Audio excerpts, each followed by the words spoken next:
وہ ریفریجریٹرز جن میں بچے آئس کریم کھانے کے لیے جن کی طرف بڑھتے تھے، آج ان ریفریجریٹرز کے اندر بچوں کی لاشیں رکھی ہوئی تھیں، اور اب وہ بھی صورتحال باقی نہیں رہی۔ 15 مئی کے دن کو نکبہ، قیامت کے دن سے یاد کیا جاتا ہے۔ فلسطینی 15 مئی کے دن اپنی چابیاں لے کر چلتے ہیں کہ جناب ہمیں ہمارے گھر سے نکال دیا، کہاں ہیں تمہارے عالمی قوانین؟ ٹو اسٹیٹ سولوشن کا معنی یہ ہے کہ ایک حصہ فلسطینیوں کو، ایک حصہ یہودیوں کو اور یروشلم کو انٹرنیشنلائزڈ کر دیا جائے۔ کیا کوئی مسلمان خانہ کعبہ کو یہودیوں کے حوالے کر سکتا ہے؟ مدینہ منورہ کو کر سکتا ہے؟ تو تیسرے حرم کو آپ کیسے ڈس اون کر سکتے ہیں؟ مسلمانوں کے منہ پر یہ بہت بڑا تھپڑ ہے، اور بے شرمی کی کوئی انتہا ہوتی ہے کہ جن لوگوں کے پاس ایمان نہیں ہے وہ ہیومن رائٹس کی بنیاد پر اسرائیل کو کنڈیم کر رہے ہیں، اور ہمارے ہاں کے مسلمان یہ کہہ رہے ہیں کہ تم یہ حصہ یہودیوں کے حوالے کر دو۔ یہ عالمی قوانین کے خلاف ہے، جنیوا کنونشنز کے خلاف ہے، یہ اسلامی قانون کے خلاف ہے، تاریخ کو مسخ کرنے کے مترادف ہے، اور میرا خیال ہے کہ یہ انسانی ضمیر کے بھی خلاف ہے۔ بس تھوڑی سی شرم ہونی چاہیے۔ السلام علیکم۔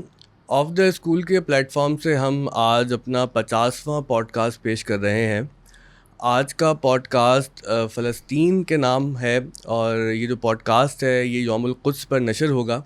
اور آج جو مہمان ہمارے ساتھ موجود ہیں ان کا ایک بہت ہی شاندار مذہبی پس منظر ہے، اور اس کے ساتھ ساتھ جدید دنیا اور جدید مسائل پر بہت گہری نظر ہے۔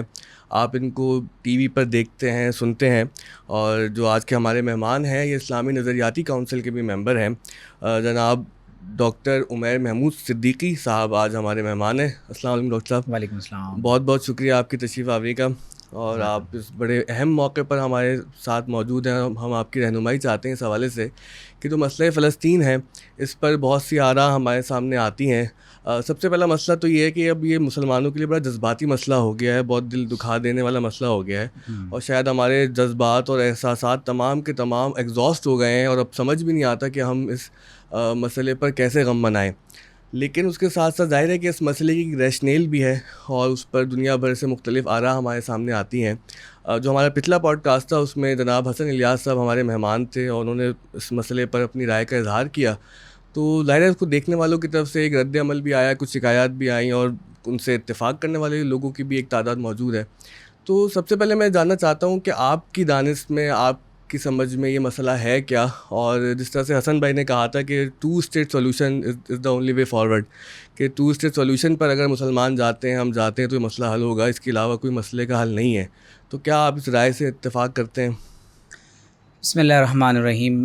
سب سے پہلے میں آپ کا شکریہ ادا کرنا چاہوں گا کہ آپ نے رمضان المبارک کی ان مقدس ترین ساعتوں میں اس اہم ترین زندہ موضوع پر آپ نے بات کرنے کے لیے مجھے دعوت دی ہے۔ اور میں یہ سمجھتا ہوں کہ اس وقت پورے عالم اسلام کا، بلکہ اگر میں یہ بات کہوں تو غلط نہیں ہوگا، کہ اس وقت گلوبلی پوری دنیا کا سب سے بڑا پرابلم غزہ اور فلسطین کا ہی مسئلہ ہے، کیونکہ اس کا اپنا ایک جیو پولیٹیکل سیناریو ہے، اس کے بہت سارے اکنامک کنیکشنز ہیں جو دنیا کے مختلف خطوں کے ساتھ جڑے ہوئے ہیں۔ حال ہی میں جب یونائٹڈ نیشنز کے فورم پر نیتن یاہو نے گفتگو کی ہے تو اس نے باقاعدہ ایشیا کو مڈل ایسٹ سے ملاتے ہوئے یورپ کے ساتھ جوڑنے کی بات کی ہے، اور اس میں فلسطین کا نام کہیں موجود نہیں ہے۔ لیکن جب آپ ٹو اسٹیٹ سولوشن کی بات کرتے ہیں تو ظاہر ہے کہ اس کی 2 سے 3 الگ الگ ڈائمنشنز ہیں۔ ایک اس کا خالص قانونی پس منظر ہے، اس کا ایک خالص ریلیجیس پرسپیکٹیو ہے، اور ایک اس کا خالص پولیٹیکل جو ہے وہ پرسپیکٹیو یا اس کی ڈائمنشن ہے جس کو زیر بحث لانا چاہیے۔ اب کیونکہ آپ نے اس کو ایک مذہبی نقطہ نگاہ سے دیکھنے کی بات کی ہے تو میں یہاں پہلے یہ بتانا ضروری سمجھتا ہوں کہ جب ہم ٹو اسٹیٹ سولوشن کی بات کرتے ہیں تو ہمارے ہاں بہت سے لوگ کہہ دیتے ہیں کہ جناب غزہ اور اسرائیل کے مسئلے کا حل ٹو اسٹیٹ سولوشن ہے، یہاں تک کہ پاکستان کے بڑے بڑے علماء کی زبانی آپ نے شاید یہ بات سنی ہو، اور بعض لوگ اپنے کالمس میں بھی یہ بات لکھتے رہے۔ تو اگر جاوید احمد غامدی صاحب یا حسن الیاس اس طرح کی بات کر رہے ہیں تو یہ کوئی اچنبے کی بات نہیں ہے، اور میں یہ سمجھتا ہوں کہ جب آپ کسی مسئلے کو اس کی ڈیپتھ کے ساتھ اسٹڈی نہ کریں اور بہت سپرفیشل ہو کر اس مسئلے کو دیکھا جائے تو پھر ظاہر ہے کہ اسی طرح کے نتائج سامنے آتے ہیں۔ سب سے پہلے تو ہمیں یہ بات سمجھ لینی چاہیے کہ مسئلہ فلسطین کیا ہے اور فلسطین کی ہمارے لیے امپورٹنس کتنی زیادہ ہے۔ مسلمانوں کے 2 نہیں 3 حرم ہیں، اور جب ہم فلسطین کی بات کرتے ہیں تو فلسطین بنیادی طور پر 2 حصوں میں منقسم ہے. ایک غزہ اسٹرپ کہلاتی ہے جو اس وقت مکمل طور پر جنگ زدہ ہے اور تقریباً زائنسٹ فورسز نے اس کو آپ دیکھ رہے ہیں کہ ایلیمینیٹ کر دیا ہے. تقریباً ربل وہاں پر کھنڈر ہے، وہ کھنڈرات میں تبدیل کر دیا ہے. اور اس وقت رپورٹڈلی مور دین 40,000 جو سویلینز ہیں، جن میں انکلوڈنگ مین اینڈ ویمن، جس میں 20,000 سے زائد تو صرف جو ہے وہ معصوم بچے ہیں. اور ان بچوں میں 1 دن کے بچے سے لے کر بڑی عمر کے بچے تمام شامل ہیں. یعنی وہ مناظر دیکھ کر انسان بہت کرب میں مبتلا ہو جاتا ہے کہ وہ ریفریجریٹرز جن میں بچے آئس کریم کھانے کے لیے جن کی طرف بڑھتے تھے، آج ان ریفریجریٹرز کے اندر بچوں کی لاشیں رکھی ہوئی تھیں، اور اب وہ بھی صورتحال باقی نہیں رہی.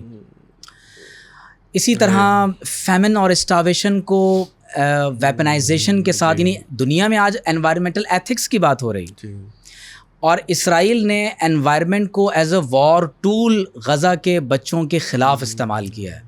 یو این نے بھی کہا کہ بھوک کو انہوں نے ہتھیار کے طور پر ویپنائز کر دیا. اور خاص طور پر جو پمپ اسٹیشنز تھے انہوں نے ان کو یعنی نشانہ بنایا.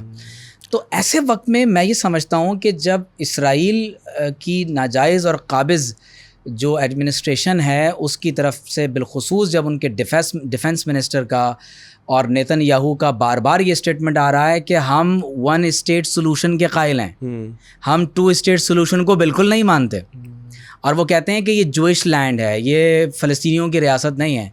تو جب یہودی خود 2 اسٹیٹ سولوشن کی بات نہیں کر رہے، جب نیتن یاہو اپنے آفیشیل اسٹیٹمنٹس میں یہ کہہ رہا ہے کہ جناب یہ تو خطہ زمین ہمارا ہے، اس کو 2 حصوں میں منقسم نہیں کیا جا سکتا، تو یہ مسلمانوں کو نہ جانے کیا ہو جاتا ہے کہ وہ شاہ سے زیادہ شاہ کے وفادار بننے کی کوشش کرتے ہیں، اور پھر آگے بڑھ کر وہ بات کرنے کی کوشش کرتے ہیں کہ جو خود اس وقت عالم مغرب کے اندر بھی پریویل نہیں کر رہی. رینڈ کارپوریشن نے ایک زمانے میں اس پر ایک ریسرچ ڈاکومنٹ شائع کیا، اور انہوں نے آلٹرنیٹیوز کے نام سے 1 state solution, 2 state solution, 3 state solution, انہوں نے بہت سارے سولوشنز جو ہے وہ سامنے پیش کیے. لیکن جب انہوں نے ایک ڈیٹا کلیکٹ کیا، فلسطینیوں سے بھی انہوں نے انٹرویوز کیے، جوئش فورسز سے بھی انٹرویو کیے، تو وہ اس نتیجے پر پہنچے کہ نہ فلسطینی جو اصل اس زمین کے حقدار ہیں، نہ وہ 2 اسٹیٹ سولوشن کے قائل ہیں، اور نہ یہودی جو اسرائیلی زائنسٹ فورسز ہیں وہ 2 اسٹیٹ سولوشن کے قائل ہیں. تو حسن الیاس صاحب یا جاوید احمد غامدی صاحب کے مکتبہ فکر کے جو لوگ ہیں، تو ان کو دیکھنا چاہیے کہ وہ کدھر کھڑے ہوئے ہیں. یو این کی قرارداد تو 2 اسٹیٹ سولوشن کے حق میں ہی ہے نا، وہ یو این سے اگری کرتے ہوئے بات کر رہے ہیں. میں اس کی طرف آپ نے بالکل صحیح نشاندہی فرمائی ہے، میں اس کی طرف ابھی آتا ہوں. ابھی ہم یہ دیکھ لیں کہ ایشو ڈیولپ کہاں سے ہوا ہے. دیکھیے، اللہ تعالیٰ نے اس روئے زمین پر اپنی عبادت کے 2 گھر سب سے اول دور میں تعمیر فرمائے. پہلا گھر خانہ کعبہ ہے، جس کے بارے میں اللہ نے خود فرمایا کہ ان اول بیت وضع للناس للذی ببکہ، سب سے پہلا اللہ کی عبادت کا گھر اگر اللہ تعالیٰ نے اس روئے زمین پر بنایا تو وہ خانہ کعبہ ہے. اور آپ صلی اللہ علیہ وسلم نے فرمایا کہ اس کے 40 برس کے بعد مسجد اقصیٰ کو تعمیر کیا گیا. تو مسجد حرام اور مسجد اقصیٰ یہ دونوں اس روئے زمین پر اللہ کی عبادت کے گھر ہیں. یہ ریسزم کی بنیاد پر وجود میں آنے والی عبادت گاہیں نہیں ہیں. صحیح، نسلی تفاخر کی بنیاد پر، نسلی تفاخر کی بنیاد پر تو ان کو کنسٹرکٹ نہیں کیا گیا. اور بہت امپورٹنٹ بات نجم بھائی یہ ہے کہ جب طوفان نوح آیا اور ان دونوں عبادت گاہوں کی عمارت منہدم ہو گئی، تو اللہ تعالیٰ کے ایک ایسے نبی تشریف لائے جن کو ابو الانبیاء کہتے ہیں.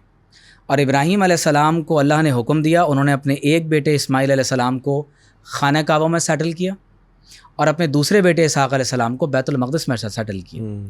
بنو اسماعیل خانہ کعبہ کی خدمت سر انجام دیتے رہے، اور اسحاق علیہ السلام کے بیٹے حضرت یعقوب علیہ السلام، یعقوب علیہ السلام کا لقب ہے اسرائیل، اور ان کے 12 بیٹوں کو بنی اسرائیل کہا جاتا ہے. تو بنی اسرائیل کو یہ خدمت سونپی گئی کہ وہ بیت المقدس کی خدمت کریں گے، جس کو وہ دا ہولی لینڈ کہتے ہیں، اس کو ارض مقدسہ بھی قرآن مجید میں کہا گیا.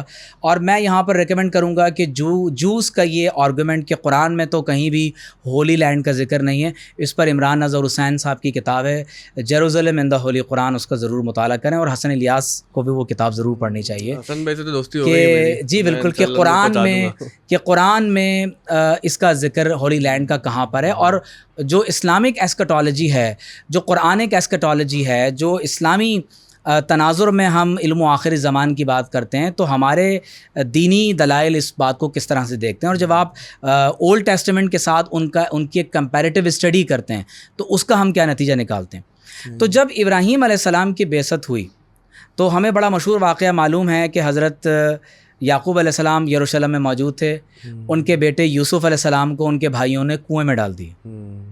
تو یوسف علیہ السلام کو جب وہاں سے ایک قافلہ گزرا تو وہ اپنے ساتھ مصر لے گئے۔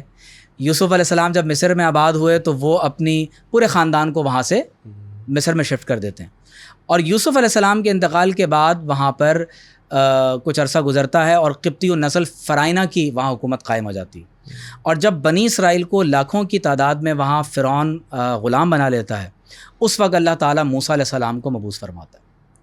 اور سب یہ لوگ بات جانتے ہیں کہ موسیٰ علیہ السلام نے کس طرح سے معجزات دکھائے، اور پھر ریڈ سی کو کراس کر کے آپ مدائن صالح میں عرب دنیا میں آپ تشریف لائے، اور پھر اللہ تعالیٰ نے جو وعدہ کیا تھا کہ بیت المقدس ان کو ملے گا اور اللہ تعالیٰ نے یہ زمین ان کو عطا کرنی ہے، تو قرآن مجید میں بھی اس بات کا ذکر ہے، لیکن وہ کنڈیشنل تھا اس بات سے کہ یہودی اللہ تبارک و تعالیٰ کی عبادت کریں گے اور پروردگار عالم کے دیے گئے قانون کے مطابق وہاں پر زندگی بسر کریں گے۔ اگر میں اس کو شارٹ کروں کیونکہ یہ ہسٹری ظاہر ہے کہ جوش ہسٹریز کی اس کی طوالت بہت زیادہ ہے، تو حضرت موسیٰ علیہ السلام کے بعد یہاں حضرت یوشع بن نون علیہ السلام، پھر حضرت سموئیل علیہ السلام کی دعا سے حضرت طالوت علیہ السلام، طالوت علیہ السلام کی قیادت میں جالوت کے خلاف باقاعدہ جہاد کیا گیا، اور طالوت علیہ السلام کی فوج میں حضرت داؤد علیہ السلام تھے، داؤد علیہ السلام نے جالوت کو قتل کیا اور بالآخر وہ بعد میں بادشاہ بنے، اور داؤد علیہ السلام نے زائن نامی جو ہسٹری کے مطابق آپ نے وہاں پر ایک عبادت گاہ تعمیر کی جو دراصل مسجد اقصیٰ کو ہی ری بلڈ کرنا تھا، اور وہ اپنی زندگی میں یہ کام مکمل نہیں کر سکے، تو سلیمان علیہ السلام نے پھر اس مسجد کی تعمیر کو مکمل کیا۔ سلیمان علیہ السلام کے انتقال کے بعد بخت نصر، جس کو انگریزی میں نیبوکڈ نظر کہا جاتا ہے، ایک مجوسی بادشاہ تھا، اس نے اس خطے کو تاخت و تاراج کر دیا، لیکن بعد میں دانیال علیہ السلام تشریف لائے، یہ جو ٹیمپل تھا وہ ری بلڈ کیا گیا، اور حضرت مسیح علیہ السلام کے رفع الی السماء کے بعد ٹائٹس نامی ایک بادشاہ نے اس خطے کو دوبارہ تاخت و تاراج کر دیا۔ تو اب یہودیوں کی ہسٹری کے مطابق یہ تھرڈ ٹیمپل کا دور ہے، جس کو یہ میسینک ایج سے بھی تعبیر کرتے ہیں۔ اب واقعہ کچھ یوں ہے کہ جب آپ اس کو اس ہسٹوریکل بیک گراؤنڈ کی روشنی میں دیکھتے ہیں تو معلوم یہ ہوتا ہے کہ سن 571 ہجری میں اللہ کے آخری نبی محمد الرسول اللہ صلی اللہ علیہ وسلم کی بعثت ہوتی ہے۔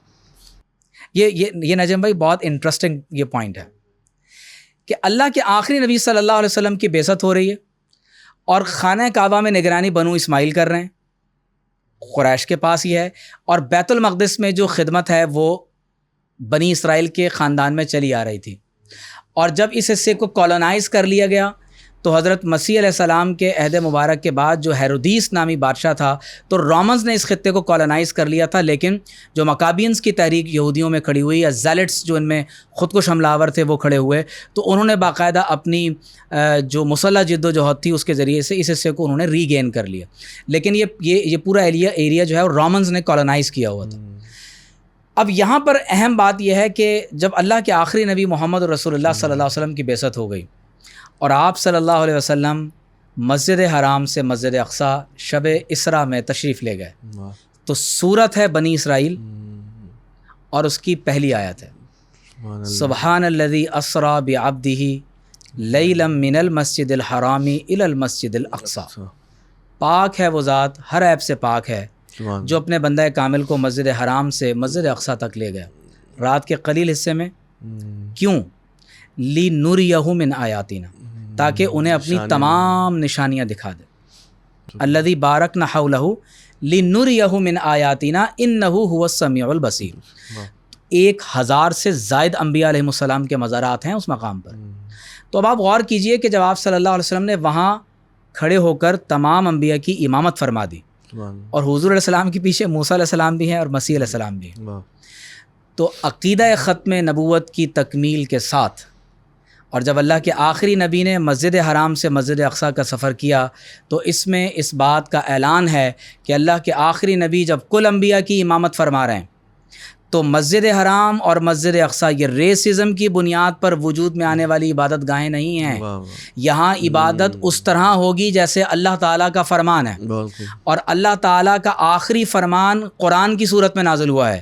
تو لہٰذا اب یہ طے ہو گیا کہ اللہ کے آخری نبی محمد الرسول اللہ صلی اللہ علیہ وآلہ وسلم کے دین کے مطابق, جو موسیٰ علیہ السلام کا دین بھی ہے, جو مسیح علیہ السلام کا دین بھی ہے, جو داؤد و سلیمان علیہ السلام کا دین ہے, اور جو ابراہیم علیہ السلام کا دین ہے, اور اللہ کے آخری نبی صلی اللہ علیہ وسلم نے اس دین کی کلمینیشن فرما دی. تو لہٰذا جب حضور علیہ السلام نے وہاں کھڑے ہو کر کل انبیاء کی امامت فرما دی, تو اب یہ اس بات کو متعین کر دیتا ہے کہ مسجد حرام ہو یا مسجد اقصیٰ ہو, ان دونوں جگہوں کی نگرانی اللہ کے آخری نبی خاتم النبیین محمد الرسول اللہ صلی اللہ علیہ وسلم کی تعلیمات کے مطابق ہو, اور ان کی امت کے انتظام میں ہوگی یہ جگہ. ایگزیکٹلی جب اللہ کے آخری نبی نے وہاں انبیاء کی امامت فرمائی تو اب ان کی امت کے زیر انتظام ہوگی. کیوں؟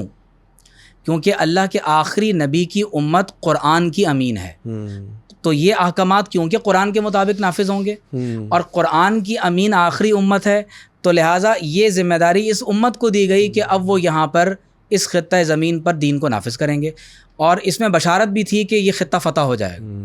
تو یہود کے ساتھ آپ دیکھیں کہ 4 بڑی جنگیں ہوئی ہیں. بنو قریظہ کے ساتھ ہماری جنگ ہوئی, بنو قینقاع اور بنو نذیر کے ساتھ ہماری جنگ ہوئی, اور خیبر کے مقام پر آخری مارکہ ہوا. اور حضور علیہ الصلوۃ والسلام نے فرمایا کہ لئن عشت ان شاء اللہ لاخرجن اليہود والنصارى من جزیرۃ العرب, اگر اللہ نے چاہا اور میں حیات رہا تو میں جزیرہ عرب سے یہود و نصارہ کو نکال دوں گا. اب آپ نجم بھائی غور کیجئے کہ نبی کریم صلی اللہ تعالیٰ علیہ وآلہ وسلم کو خیبر کے مقام پر یہودی عورت نے زہر دیا. یہ حضور علیہ الصلوۃ والسلام کا معجزہ ہے کہ اس وقت تو زہر نے آپ صلی اللہ علیہ وسلم پر اثر نہیں کیا, لیکن 3 برس کے بعد بخاری شریف کی حدیث ہے کہ آپ صلی اللہ علیہ وسلم نے فرمایا کہ میں خیبر میں جو یہودی عورت نے مجھے زہر دیا تھا اس کے اثر کو اپنے جگر میں محسوس کر رہا ہوں, اور آپ صلی اللہ علیہ وسلم کی شہادت یہودیوں کے زہر دینے سے ہوئی. ہمارے نبی صلی اللہ علیہ وسلم کو یہودیوں نے شہید کیا. اچھا, یہ پھر ہمارا عقیدہ ہے کہ رسول اللہ صلی اللہ علیہ وسلم کی شہادت ہوئی ہے, اور یہ بخاری اور مسلم کی حدیث ہے. اچھا, ایک تو آپ نے بہت خوبصورتی سے جو فلسطین کی تاریخ کی پوری سمرائز کی نا, یہ ہمارے دیکھنے والوں کے لیے بھی لرننگ ہے, اور جو ہمارے اسکول کے بچے ہیں ماشاء اللہ سب تقریباً 2700 سے زیادہ طلبات پڑھ رہے ہیں, تو مجھے امید ہے کہ جو دیکھنے والے ہیں یہ آپ سے سیکھیں گے. اور آپ نے اتنے کم وقت میں جس طرح سے اس کو بیان کیا, یقیناً یہ آپ کا ہی ملکہ ہے, لیکن اس پر اب ایک سوال پیدا ہوتا ہے نا دوسری طرف سے, وہ یہ کہ یہ تو ہمارا مذہبی مقدمہ ہو گیا. آج جو ورلڈ آرڈر دنیا کا ہے, جس میں جیسے کہ حسن بھائی بھی فرما رہے تھے کہ ہم مفتو اور محکوم قوم ہیں, ہم تو مغلوب ہیں, تو ہم تو یہ مقدمہ کیسے ان کے آگے رکھیں دنیا کے آگے. اور پھر اس سے جڑا ہوا ایک سوال یہ ہے کہ اگر ساؤتھ افریقہ جا کے انٹرنیشنل کورٹس میں فلسطین کا مقدمہ رکھ سکتا ہے, تو اب لوگ یہ سوال اٹھاتے ہیں, پتہ نہیں کہ سوال جائز ہے یا نہیں, کہ اسلامی نظریاتی کونسل نے اس حوالے سے کیا کیا, ریاست پاکستان نے کیا کیا. تو پہلے تو بتائیں گے سوال جائز ہے کہ اسلامی نظریاتی کونسل کا یہ ڈومین ہے, اور ساؤتھ افریقہ سے کمپیریزن یہ بنتا ہے؟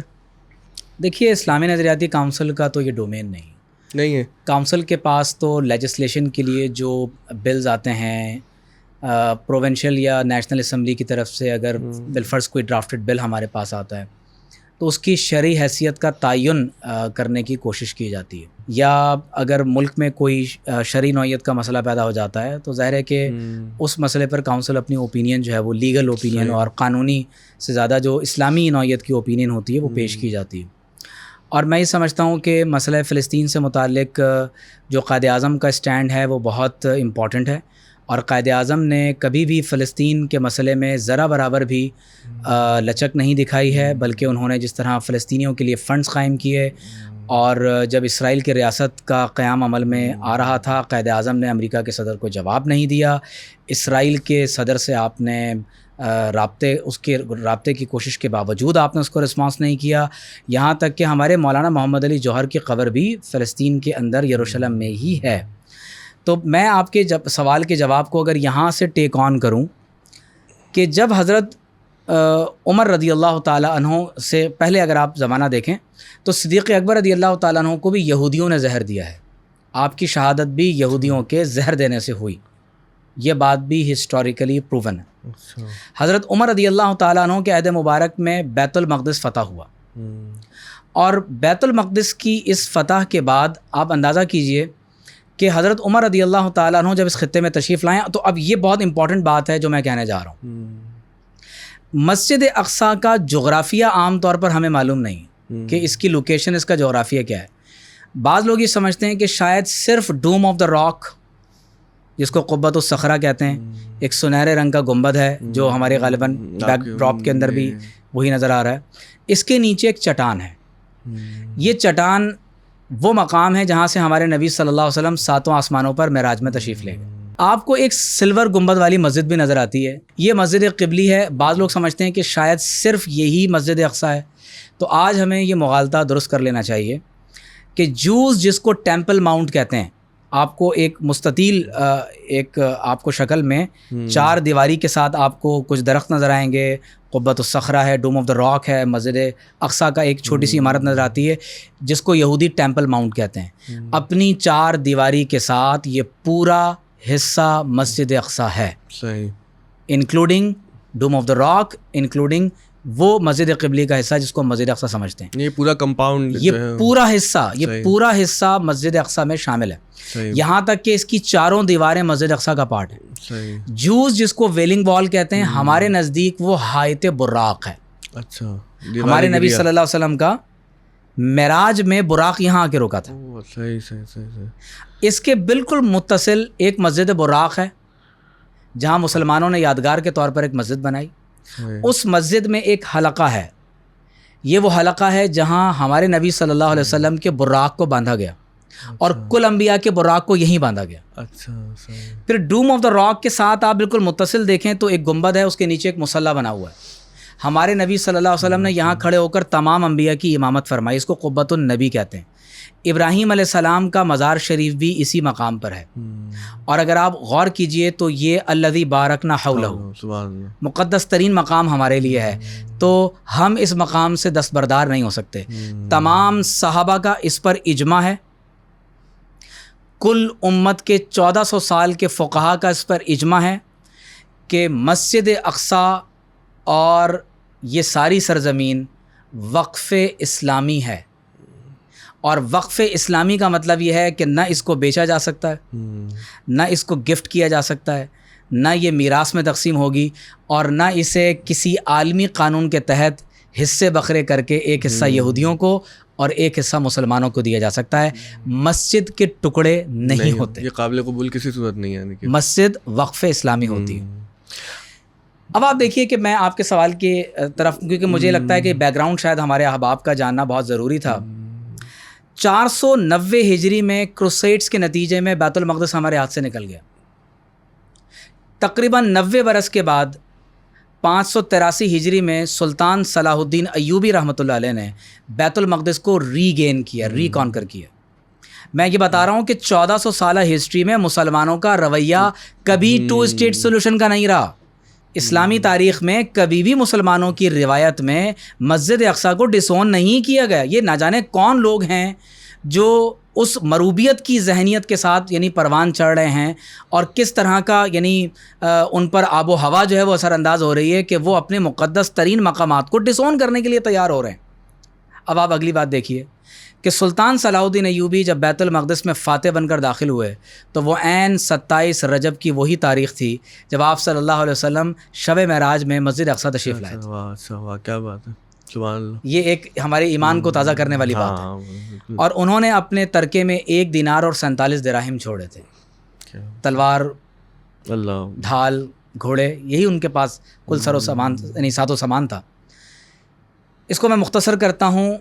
جب سلطنت عثمانیہ کا دور آیا تو مسلمان یہ وہ لوگ ہیں جو 3 حرم کے ایک ساتھ بیک و خادم رہے. یہ اللہ تعالیٰ نے ان کو شرف دیا کہ وہ حرم مکہ، حرم مدینہ منورہ اور حرم قدس تینوں کے خادم رہے. سبحان اللہ. اب یہ بڑی دردناک تاریخ ہے، اور یہیں سے پھر 2 اسٹیٹ سولوشن کا تصور جنم لیتا ہے. اور میں سمجھتا ہوں کہ اگر اس ہسٹوریکل بیک گراؤنڈ میں ہم اس بات کو سمجھیں گے تو خود بخود بات واضح ہو جائے گی کہ کیا ہمیں یہ اپنی زبان پر لفظ لانے چاہیے کہ 2 اسٹیٹ سولوشن بھی کوئی چیز ہوتی ہے. نجم بھائی، آپ دیکھیے کہ 19ویں صدی کے اختتام پر ایک پولش جو گزرا ہے لیو پنسکر, اس نے کتاب لکھی ہے آٹو ایمینسیپیشن. ایک بہت چھوٹا سا بکلٹ ہے, اگر آپ جوئش ورچوئل لائبریری پہ جا کر اگر اس کو تلاش کریں وہ بکلٹ آپ کو مل جائے گا. اس نے یہودیوں میں یہ فکر پیدا کی جو جوئش کویسچن ہے اس کو سالو کرنے کے لیے کہ پوری دنیا کی اقوام یہودی نیشن سے بات تو کرتی ہے لیکن جوئش اسٹیٹ سے بات نہیں کرتی. وہ یہودی بحیثیت ایک یہودی کسی اور ملک کا شہری ہوگا لیکن بحیثیت یہودی قوم سے کہیں بات نہیں ہوتی. تو ہماری فادر لینڈ ہونی چاہیے, مدر لینڈ نہیں, فادر لینڈ ہونی چاہیے. اور اس میں اس نے کہا کہ وہ فادر لینڈ جیروزلم ہے. یہودی بار بار یہ بات کیوں کر رہے ہیں؟ کیونکہ جینیسس چیپٹر 15 ورس 18 میں یہ لکھا ہوا ہے کہ then and there God made a covenant with Abraham. خدا نے ابراہیم علیہ السلام سے ایک وعدہ کیا کہ میں آپ کے اولاد کی نسل کو یوفریٹیز ٹو نائل ایک خطہ زمین عطا کر دوں گا. دریائے فرات عراق میں ہے, دریائے نیل مصر میں. اور آپ غور کیجئے کہ اللہ تعالیٰ نے یہ وعدہ بنو اسماعیل میں پورا کر دیا, مسلمانوں کو یہ حکومت مل گئی. لیکن یہودیوں کا گمان یہ ہے کہ یہ وعدہ ہم سے کیا گیا. جو پرومس لینڈ کا کانسیپٹ آپ بیان کر رہے ہیں, اس کو ایگزیکٹلی وہ دا پرومس لینڈ کہتے ہیں. اس نے آٹو ایمینسیپیشن میں وہی تصور دوبارہ انفر کیا.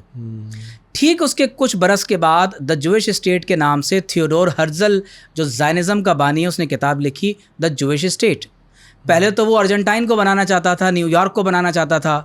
پھر اس کو بعد میں یہ فکر لائق ہوئی کہ نہیں, اگر پوری دنیا کے یہودیوں کے لیے کسی چیز میں اٹریکشن ہے یا وہ فیسینیٹنگ ہو سکتی ہے تو وہ یروشلم ہے. تو جوئش اسٹیٹ کے نام پر یہودیوں کو یروشلم میں آنے کی دعوت دی گئی. اب یہ بہت قابل توجہ بات ہے کہ فرسٹ ورلڈ وار میں سلطنت عثمانیہ کو شکست ہوئی اور اس وقت یو کے مینڈیٹ کی طرف سے یو کے ایڈمنسٹریشن کے پاس فلسطین کے حصے کو ٹرسٹ ٹیریٹری کے طور پر رکھا گیا. اور عالمی طاقتوں نے, جس میں بالخصوص برٹن کا بہت بڑا کردار ہے, کہ انہوں نے ورلڈ زائنسٹ فیڈریشن کے ساتھ ایک معاہدہ کیا. اور ان کا یہ لیٹر آج بھی آپ گوگل کریں, آپ کو یو کے کا جو لیٹر ہے ورلڈ زائنسٹ فیڈریشن کے نام آپ کو مل جائے گا.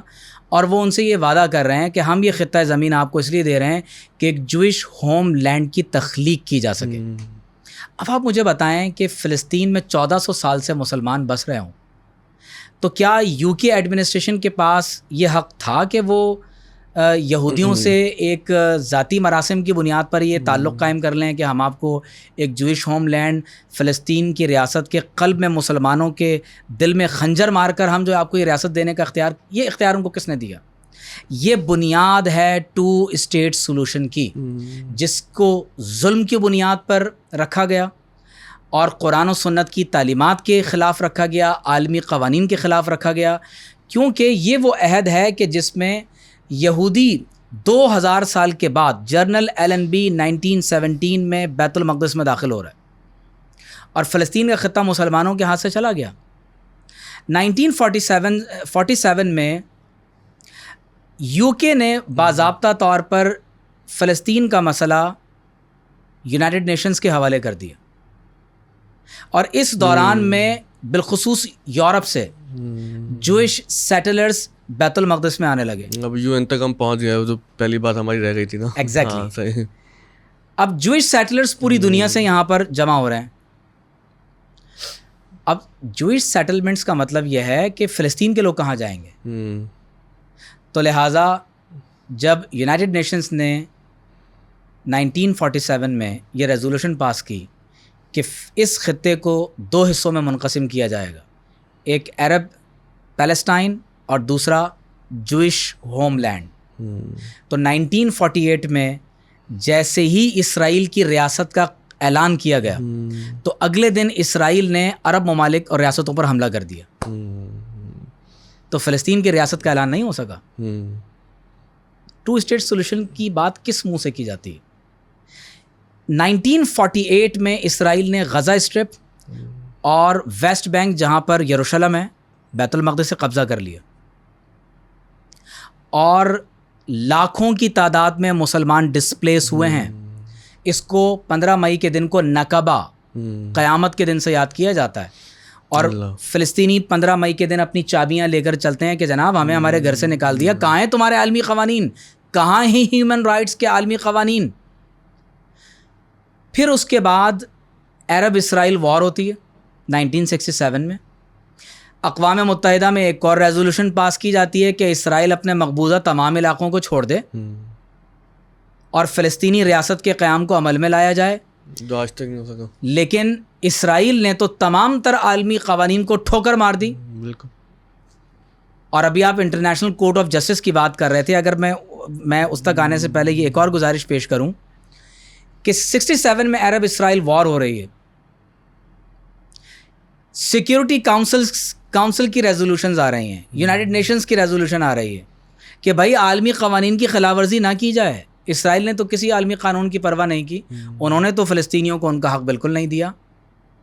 اور 2018 میں ڈونلڈ ٹرمپ کی حکومت میں باضابطہ طور پر یہ اعلان کر دیا گیا کہ یروشلم کو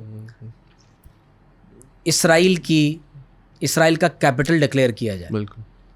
نجم بھائی اب آپ مجھے یہ بتائیں کہ 2 اسٹیٹ سولوشن کا معنی یہ ہے کہ ایک حصہ فلسطینیوں کو, ایک حصہ یہودیوں کو, اور یروشلم کو انٹرنیشنلائزڈ کر دیا جائے.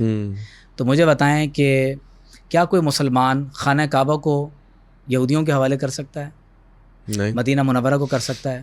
ظاہر نہیں. تو جس طرح مدینہ منورہ اور کعبہ شریف کو انٹرنیشنلائز کرتے ہوئے 2 اسٹیٹ سولوشن کی بنیاد پر یہود کے حوالے نہیں کیا جا سکتا, تو تیسرے حرم کو آپ کیسے ڈس اون کر سکتے ہیں؟ تو شاید یہ ڈس اون کرنے کی بات تو نہیں کرتے, جیسے آپ نے واضح تو کر دیا کہ اس کے بقیہ نہیں کر سکتے, لیکن اب وہ لگتا ہی ہے کہ پریگمیٹزم کی بنیاد پہ یہ بات کہی جاتی ہے نا, جو آپ بات کر رہے ہیں عرب وارز کی, کہ ساری جنگیں تو آپ ہار گئے, دنیا میں محکوم ہو گئے, مغلوب ہو گئے, تو اب ہم کس منہ سے تاریخ دنیا کے سامنے رکھیں گے کہ بھائی ہماری بات سنو. نجم بھائی تاریخ اپنے آپ کو دہراتی ہے. جب صلیبی جنگیں ہو رہی تھیں تب بھی کچھ لوگ یہی کہہ رہے تھے, لیکن 90 برس بعد سلطان صلاح الدین ایوبی نے بیت المقدس آزاد کروا لیے. جب فتنہ تاتار اٹھا تو پھر گمان تھا کہ شاید مسلمان مغلوب ہو جائیں گے, اسلام فنا ہو جائے گا, لیکن اسلام کی روحانی قوت نے خود تاتاری فتنے کو مسخر کر لیا اور وہ دائرہ اسلام میں داخل ہو گئے. تو یہ تو اسلام کی ایک چکی ہے جو تلک الایام نداولها بین الناس, یہ تو تاریخ کا حصہ ہے جو اسی طرح سے چلتا رہے گا. اور 48 میں اسرائیل بنا ہے, کتنے برس ہو گئے؟ کیا 47 میں پاکستان نہیں بنا؟ کیا اللہ تعالیٰ نے اسی رمضان المبارک میں آپ کو ایک اسلامی نظریاتی ریاست نہیں دی؟ تو مایوس نہیں ہونا چاہیے. یہ دراصل فکر اس غلامانہ ذہنیت سے پیدا ہوتی ہے.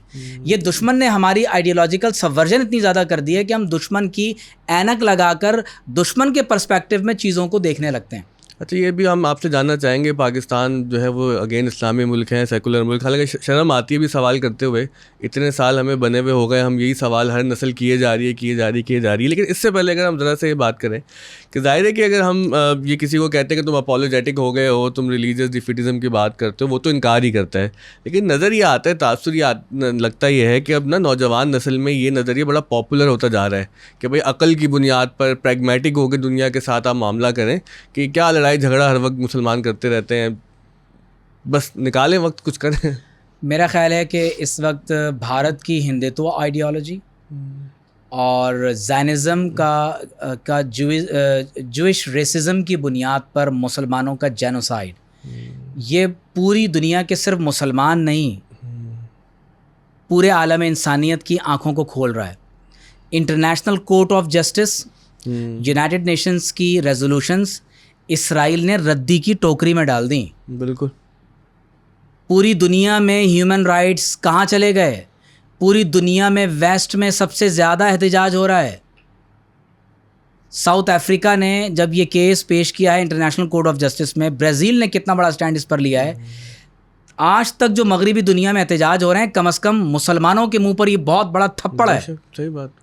اور بے شرمی کی کوئی انتہا ہوتی ہے کہ جن لوگوں کے پاس ایمان نہیں ہے وہ ہیومن رائٹس کی بنیاد پر اسرائیل کو کنڈیم کر رہے ہیں, اور ہمارے ہاں کے مسلمان یہ کہہ رہے ہیں کہ تم یہ حصہ یہودیوں کے حوالے کر دو. یعنی یہ تو بات اس وقت یہودی بھی نہیں کہہ رہے, یہودی کہہ رہے ہیں کہ ہمیں 1 اسٹیٹ سولوشن چاہیے, یہ پورا خطہ زمین ہمارا ہے.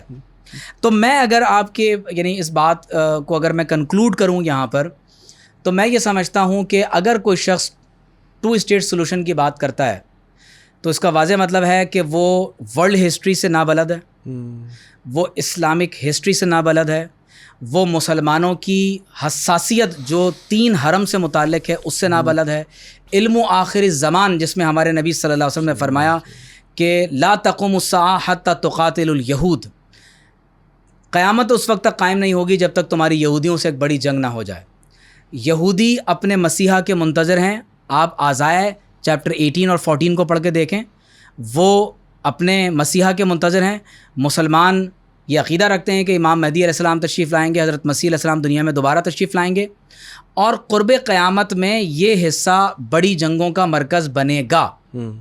تو جو شخص ٹو اسٹیٹ سولوشن کی بات کرتا ہے اس کا مطلب ہے وہ علم و آخر الزمان سے متعلق تمام صحیح احادیث اور بالخصوص سورہ بنی اسرائیل کے ریئل کانوٹیشن سے بالکل ناواقف ہے. یہ خطہ زمین بالاجماع, اس میں صرف یعنی ایک خطے کے مسلمان نہیں, فلسطین کے مفتی اعظم, یہاں تک کہ ڈاکٹر یوسف قرضاوی, آپ اگر سعودی عرب کے مفتی اعظم بن باز کی بات کریں, آپ جو فلسطین کی مسجد اقصیٰ کے جو مفتی اعظم ہیں آپ ان کی بات کریں, تمام دنیا کے اہل علم کا اس پر اتفاق ہے کہ یروشلم کو انٹرنیشنلائزڈ سٹی نہیں بنایا جا سکتا. ٹو اسٹیٹ سولوشن کا مطلب صرف یہ نہیں ہے کہ 2 حصوں میں تقسیم کر دیں, بیت المقدس کو یہودیوں کے حوالے کر دینا ہے. تو آپ یہ کیسے دعویٰ کر سکتے ہیں کہ بیت المقدس کو یہودیوں کے حوالے کیا جائے؟ یہ بات عالمی قوانین کے خلاف ہے. انٹرنیشنل ہیومینیٹیرین لا جو جنگی قانون کو ڈیل کرتا ہے, جنیوا کنونشنز کے خلاف ہے, یہ اسلامی قانون کے خلاف ہے, تاریخ کو مسخ کرنے کے مترادف ہے, اور میرا خیال ہے کہ یہ انسانی ضمیر کے بھی خلاف ہے. بس تھوڑی سی شرم ہونی چاہیے. اچھا ڈاکٹر صاحب, یہ تو بہت زبردست آپ گفتگو کر رہے ہیں, اور ظاہر ہے کہ ہم جذباتی طور پہ بھی اس کو محسوس کر رہے ہیں, اور ایمان بھی تازہ ہوتا ہوا مجھے اندر سے محسوس ہو رہا ہے. لیکن اب یہ تو بتائیں نا کہ دنیا جس نگاہ سے ہمیں دیکھتی ہے کہ ہم لٹے پٹے ہاری ہوئی قوم ہے, دنیا میں ذلیل و خوار ہو رہے ہیں, اور ساؤتھ افریقہ جا رہے ہیں ہمارا مقدمہ لڑنے کے لیے, ہمارے اندر خود بھی وہ صلاحیت نہیں ہے کہ چلے ہم مقدمہ ہی لڑ سکیں کہیں عدالت میں جا کر. تو ایسی صورتحال میں پریگمیٹک بات کیا ہے نا, میں تو بار بار جو آپ سے گزارش کر رہا ہوں, چلے وہ اقبال کا شعر ہی پڑھ لیتے ہیں کہ تھے تو آبا وہ تمہارے ہی مگر تم کیا ہو, ہاتھ پر ہاتھ دھرے منتظر فردہ ہو. پھر وہی ہمیں سننے کو ملتا ہے کہ بھئی آپ ایک مسیح کا انتظار کر رہے ہیں, ایک مہدی کا انتظار کر رہے ہیں, اور آپ نے کل کے لیے اپنی آج کو برباد کر دیا. بہت امپورٹنٹ کوشچن ہے. اور ایک حدیث میں ہے کہ آپ علیہ الصلوۃ والسلام نے فرمایا کہ قرب قیامت میں اطراف و اکناف عالم سے فوجیں میری امت پر حملہ آور ہوں گی, اور اس طرح حملہ آور ہوں گی جیسے بھوکے لوگ دسترخوان پر کھانے کے لیے ایک دوسرے کو دعوت دیتے ہیں. فوڈ کی مثال کیوں دی گئی؟ کیونکہ کھانا رجسٹ نہیں کرتا, آپ اس کو توڑتے ہیں, چباتے ہیں, کھاتے ہیں, پھینکتے ہیں.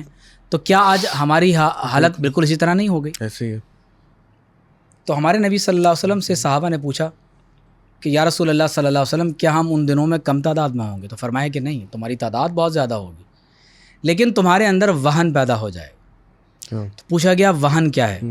اور بڑے قابل توجہ لفظ نے فرمایا دشمن کا رعب تمہارے دلوں میں ڈال دیا جائے گا, اور تمہارا رعب دشمن کے دلوں سے نکال دیا جائے گا. آپ دیکھیے یہی مینٹالٹی ڈیولپ ہو رہی ہے. اور فرمایا مسلمانوں کے دلوں میں وہن پیدا ہو جائے گا. پوچھا گیا وہن کیا ہے؟ فرمایا حب الدنیا و کراہیت الموت, دنیا کی محبت اور آخرت کی ناپسندیدگی. یہی حالت ہے ہماری. تو جب کوئی قوم تسلسل کے ساتھ غلامانہ ذہنیت میں ڈیولپ ہوتی, دیکھیے موسیٰ علیہ السلام جب آئے نا ہجرت کر کے اور فرمایا جہاد کرو, تو ان کی قوم نے کہا کہ اذهب انت وربک فقاتلا, آپ اور آپ کا رب جا کے لڑیں, ہم جنگ نہیں کر سکتے, ہم تو یہاں بیٹھے ہوئے ہیں, جب فتح ہو جائے گا تو ہمیں بلا لیجئے گا. تو اس بات کی سزا 40 برس تک صحرائے سینا میں بھٹکنے کی ملی, اور جب وہ پوری قوم فنا ہو گئی, ایک نئی جنریشن ڈیولپ ہوتی ہے, تو ان لوگوں نے جا کر پھر یروشلم کو فتح کیا ہے. تو ہمارے ہاں بھی پرابلم یہ ہے کہ آئیڈیالوجیکل سبورژن سے 9/11 کے بعد ہماری پوری نیو جنریشن گزری ہے. تو لہٰذا اب اس دور کے اندر ایک ایسا طبقہ بھی پیدا ہو گیا ہے جو اس وقت امریکہ کی غلامی کا بہت اچھا گیت گاتے ہیں, اور اگر وہاں ان کو بہت زیادہ مراعات مل جائیں تو وہ گیت اور زیادہ ساز اور سوز کے ساتھ گایا جاتا ہے. تو کبھی وہ پوری امت مسلمہ کو ضلالت اور گمراہی میں مبتلا بھی کہہ دیتے ہیں، اور کبھی ختم نبوت کے منکرین کے بارے میں یہ بھی کہہ دیتے ہیں کہ جناب وہ اپنے آپ کو مسلمان کہتے ہیں تو ہم کون ہوتے ہیں کہ ان کو جو ہے وہ کافر کہا جائے، اور کبھی لڑکیوں کے ساتھ مصافحہ کرنے کو بھی جائز قرار دے دیتے ہیں، اور کبھی کل امت مسلمہ کو شریعت کے مقابلے ایک نیا دین ایجاد کرنے کا بھی ان کو متہم قرار دے دیتے ہیں۔ تو یہ ساری باتیں دراصل مروبیت کے باعث پیدا ہوتی ہیں، لیکن ہمیں مایوس نہیں ہونا چاہیے۔ جس طرح میں نے آپ سے عرض کیا کہ ان مع العسر یسرا فان مع العسر یسرا، اللہ کا وعدہ ہے، اللہ کا ہم سے وعدہ ہے۔ هو الذی ارسل رسولہ بالہدی ودین الحق لیظہرہ علی الدین کلہ، اللہ تعالیٰ اس دین کو غالب کرے گا۔ اگر ہم نہیں کریں گے تو فرمایا فسوف یأتی اللہ بقوم، اللہ ہمیں فنا کر دے گا، ایک اور قوم لائے گا، یحبہم ویحبونہ، وہ اللہ سے محبت کریں گے، اللہ ان سے محبت کرے گا۔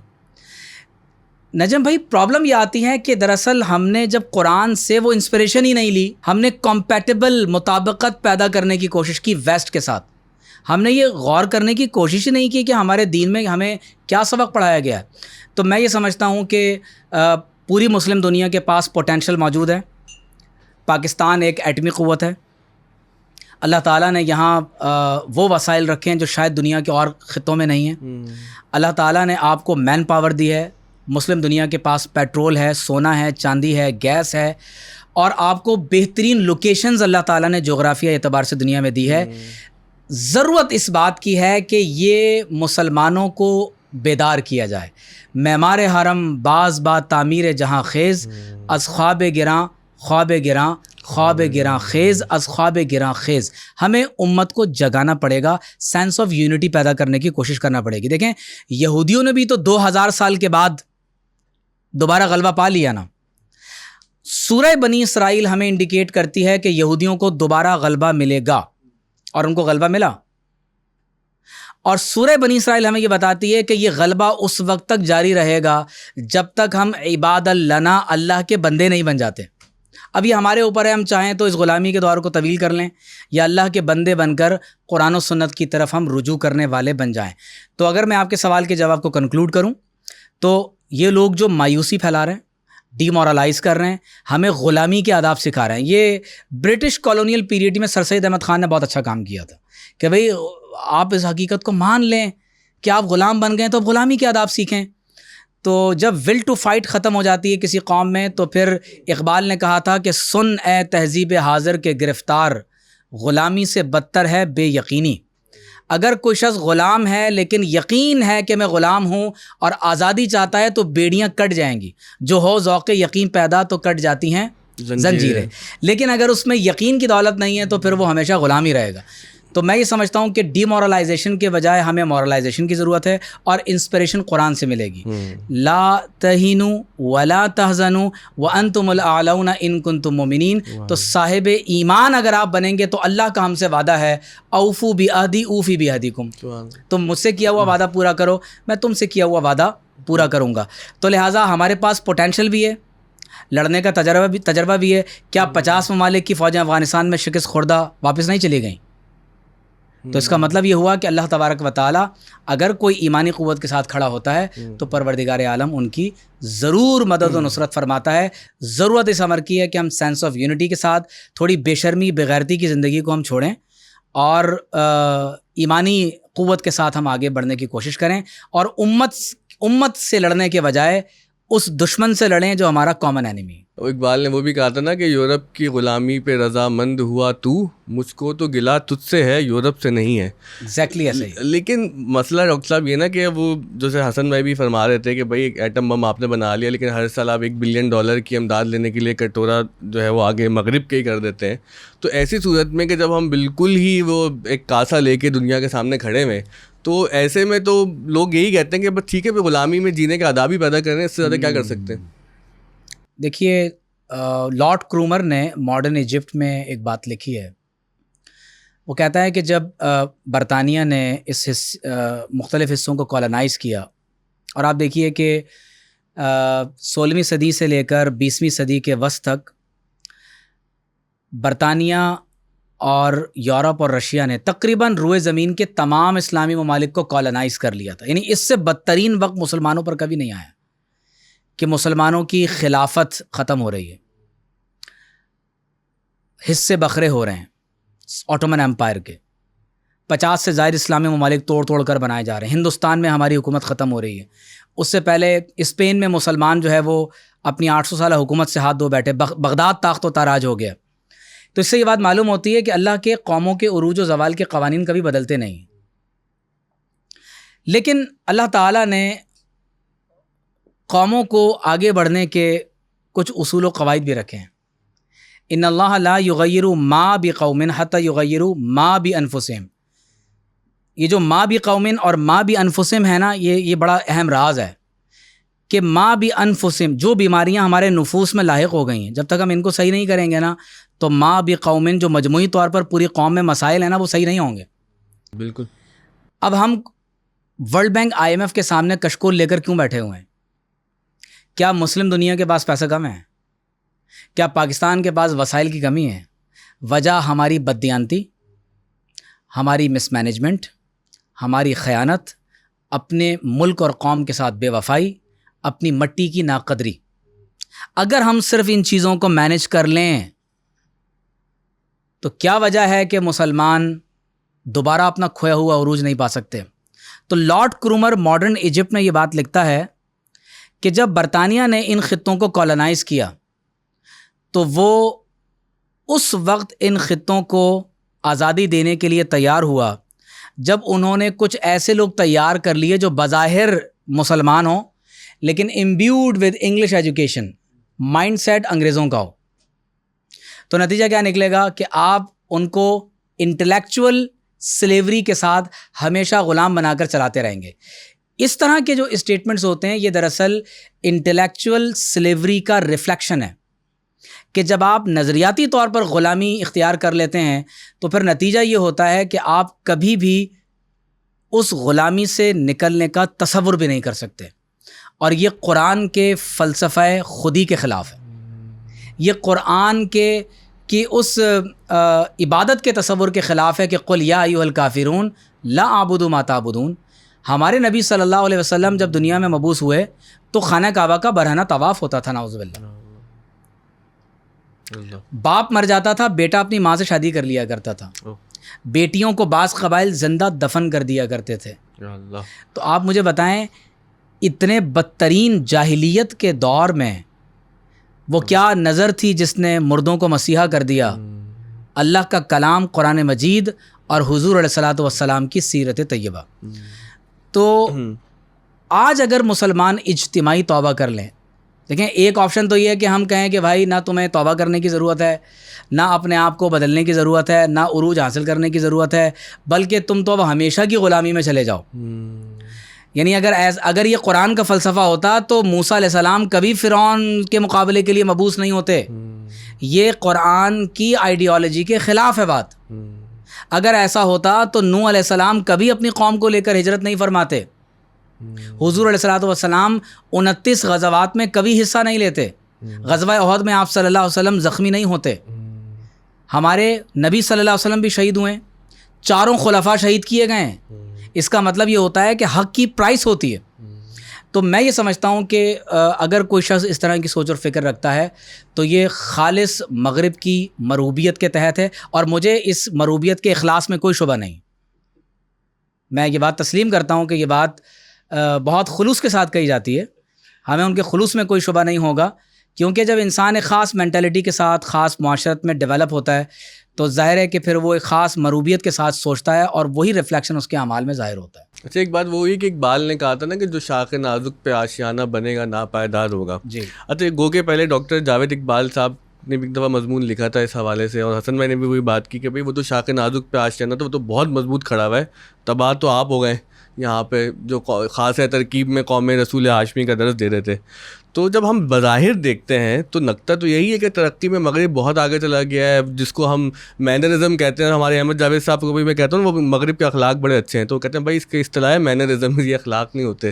تو چلیں وہ تو ہم اس کو اس طرح سے مسئلے کو حل کرتے ہیں، لیکن ایک آدمی جب دیکھتا ہے مغرب کو، جیسے میں بھی وہاں پہ 1 سال رہا، تو بظاہر تو بڑی ترقی اور چکا چوند، تو اس کا کیا کریں پھر ہم؟ دیکھیے ہم پہلے اپنے فلسفہ صحیح اور غلط ترقی اور زوال کو درست کر لیں. اقبال نے کہا تھا کہ برتر از اندیشہ سود و زیاں ہے زندگی، ہے کبھی جاں اور کبھی تسلیم جاں ہے زندگی. سبحان اللہ. اگر محض مادی پروفٹ اینڈ لاس کے پیمانوں میں زندگی کو تولیں گے تو نتیجہ پھر یہ ہوگا کہ امام حسین کو نعوذ باللہ لوگ ناکام کہیں گے، جبکہ امام حسین علیہ السلام کی کامیابی نے دنیا میں حق اور باطل کے مابین لکیر کھینچ دی ہے. تو میں یہ سمجھتا ہوں کہ اگر کوئی اس تناظر میں بات کرتا ہے کہ کامیابی کیا ہے اور ناکامی کیا ہے، اور مغرب کی ترقی شاید یہ بلڈنگز کا اونچا ہو جانا، ٹیکنالوجی کا اس قدر بڑھ جانا کہ اب آرٹیفیشل انٹیلیجنس کو جب سے روبوٹکس میں استعمال کیا جا رہا ہے تو اب نعوذ باللہ من ذالک دنیا ایک نئے یعنی مٹیریلزم سے اب ورچوئلزم کی طرف دنیا جا رہی ہے، ٹرانس ہیومنزم کی طرف جی بالکل بالکل ایسے نئی دنیا کائنات تخلیق کی جا رہی ہے اپنے اپنے خیالات میں. تو میں یہ سمجھتا ہوں کہ یہ محض جب ایک ظاہری نگاہ سے چیزوں کو دیکھا جاتا ہے تو اسی طرح کی چیزیں نظر آتی ہیں، لیکن جب آپ اشیاء کو اس کی حقیقت کے ساتھ دیکھتے ہیں، اللہم ارینا حقائق الاشیاء کما ہی، تو جب اشیاء کو آپ اس کی حقیقت کے ساتھ دیکھتے ہیں تو آپ پر واضح ہوتا ہے کہ اشیاء کی حقیقت کیا ہے. علامہ اقبال بھی تو گئے تھے، انہوں نے کہا کہ خیرہ نہ کر سکا مجھے جلوہ دانش افرنگ، کیوں سرما ہے میری آنکھ کا خاک مدینہ و نجف. تو اگر آنکھوں میں مدینہ طیبہ اور نجف کی خاک کا سرما نہ لگا ہو تو پھر انسان اونچی اونچی بلڈنگیں دیکھ کر مروب ہی ہوتا ہے. مجھے آپ بتائیں، جہاں بلیک ڈیتھ ہے، ایڈز ہے، جہاں پر انسیسٹ ہو رہا ہے، جہاں اس دنیا کی زندگی کو ہی تمام سمجھ کر آخرت کا انکار کیا جا رہا ہے، لوگ خودکشی کر رہے ہیں، لوگوں کے جینے کا مقصد ختم ہو چکا ہے، یہاں تک کہ LGBT رائٹس کی بات کی جا رہی ہے، اور اب یہ ٹرانسجینڈرزم تو اتنا آگے بڑھ گیا کہ لوگ کتا بلی بھیڑیا بننے کی کوشش کر رہے ہیں، ڈریگن لیڈی جیسی چیزیں سامنے آ رہی ہیں، انسانیت کو انسانیت کے مرتبے سے گرا دیا گیا. تو آپ مجھے بتائیں کہ کیا کوئی ذی شعور انسان کسی بھی صورت میں ایسے معاشرے کو آئیڈیلائز کر سکتا ہے؟ آپ مجھے یہ بتائیے کہ ہو سکتا ہے کہ مغربی ممالک کی پالیسی اپنے ملک کے لیے انٹرنلی بظاہر آپ کو بہت اچھی لگ رہی ہو، لیکن کیا وہ اپنی قوموں کا خون نہیں چوس رہے؟ کیا وال اسٹریٹ کے اوپر احتجاج نہیں ہو رہا؟ کیا دنیا کی جو ترقی یافتہ ترین ممالک ہیں انہوں نے اپنی قوم کو صرف نفسانی خواہشات میں انڈلج کر کے وہ ان کو مکمل طور پر غلام نہیں بنا چکے؟ کیا ان کے امیون سسٹم کو انہوں نے یعنی بایولوجیکل ویپن کے ذریعے تجربات کرتے کرتے تباہ و برباد نہیں کر دیا؟ اور کیا ایسا نہیں ہوتا کہ وہ فارن پالیسی میں ہیروشیما ناگاساکی پر ایٹم بم بھی مارتے ہیں، افغانستان پر mother of all bombs fire کرتے ہیں، اور غزہ میں اس وقت جدید ترین ہتھیاروں سے امریکہ اور برطانیہ بھارت اپنے فوجی بھیج کر جدید ترین ویپن فلسطین کے معصوم بچوں کے خلاف استعمال کر رہے ہیں؟ شرم آنی چاہیے اس طرح کی بات کرتے ہوئے کہ ان کی بلڈنگیں دیکھ کر انسان متاثر ہو رہا ہے. کیا ہمیں مدینہ طیبہ کی جو خوبصورتی ہے وہ ہمیں متاثر، ہمارے قلب و ذہن کو متاثر اب نعوذ باللہ نہیں کرتی؟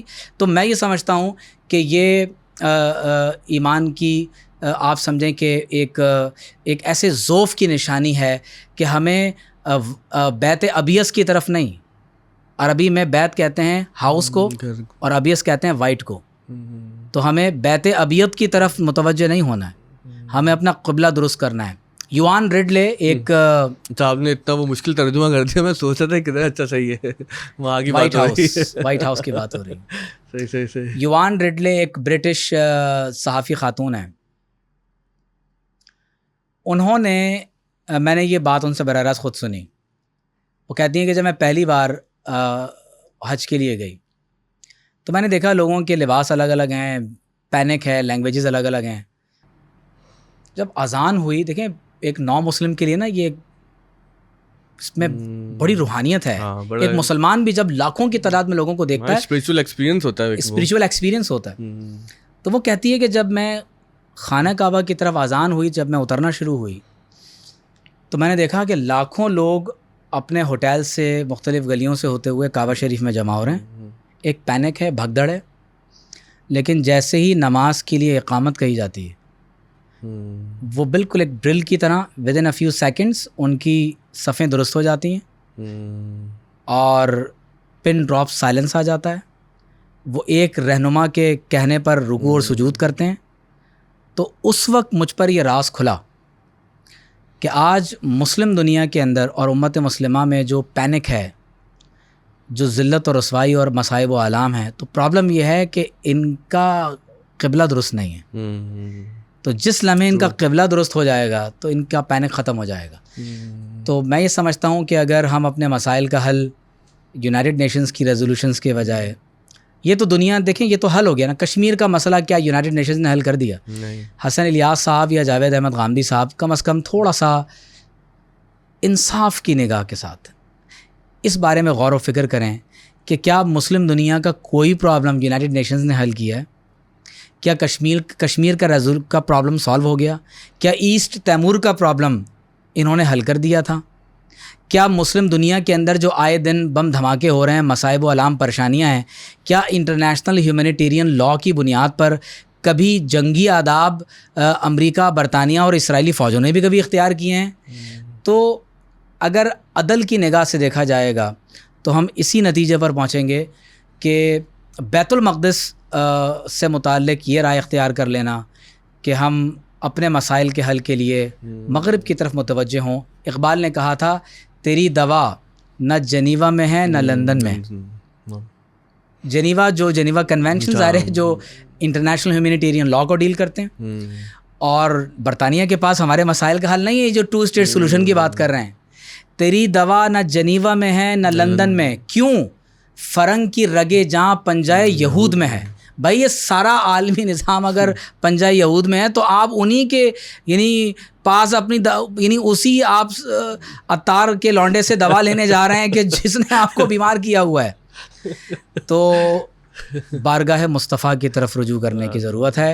حضور علیہ الصلوۃ والسلام کی طرف رجوع کریں گے تو پھر آپ کو اپنے مسائل کا حل ملے گا. اچھا، ایک چھوٹا سا مسئلہ جو بہت بولا جا رہا ہے آج کل نا، کہ جس طرح آپ نے فرمایا کہ خانہ کعبہ میں وہ اقامت ہوئی، سب سفارہ ہو گئے، تو یہی مسلم جو امت ہے ہماری، یہ ہم جو مسلمان ہیں، یہ مسجد سے باہر جو سڑکوں پہ حال ہوتا ہے، مطلب جیسے میں لندن کے میں نے ٹیوب اسٹیشن پہ دیکھا، سب لوگ بالکل اچانک سے سیدھی لائن میں آ جاتے ہیں، اور مجھے لگا کہ بھگدڑ ہو جائے گی پہلے دن، لیکن وہ بالکل اسٹریٹ ہو گئے نا، مطلب فالو کرتے ہیں رول کو.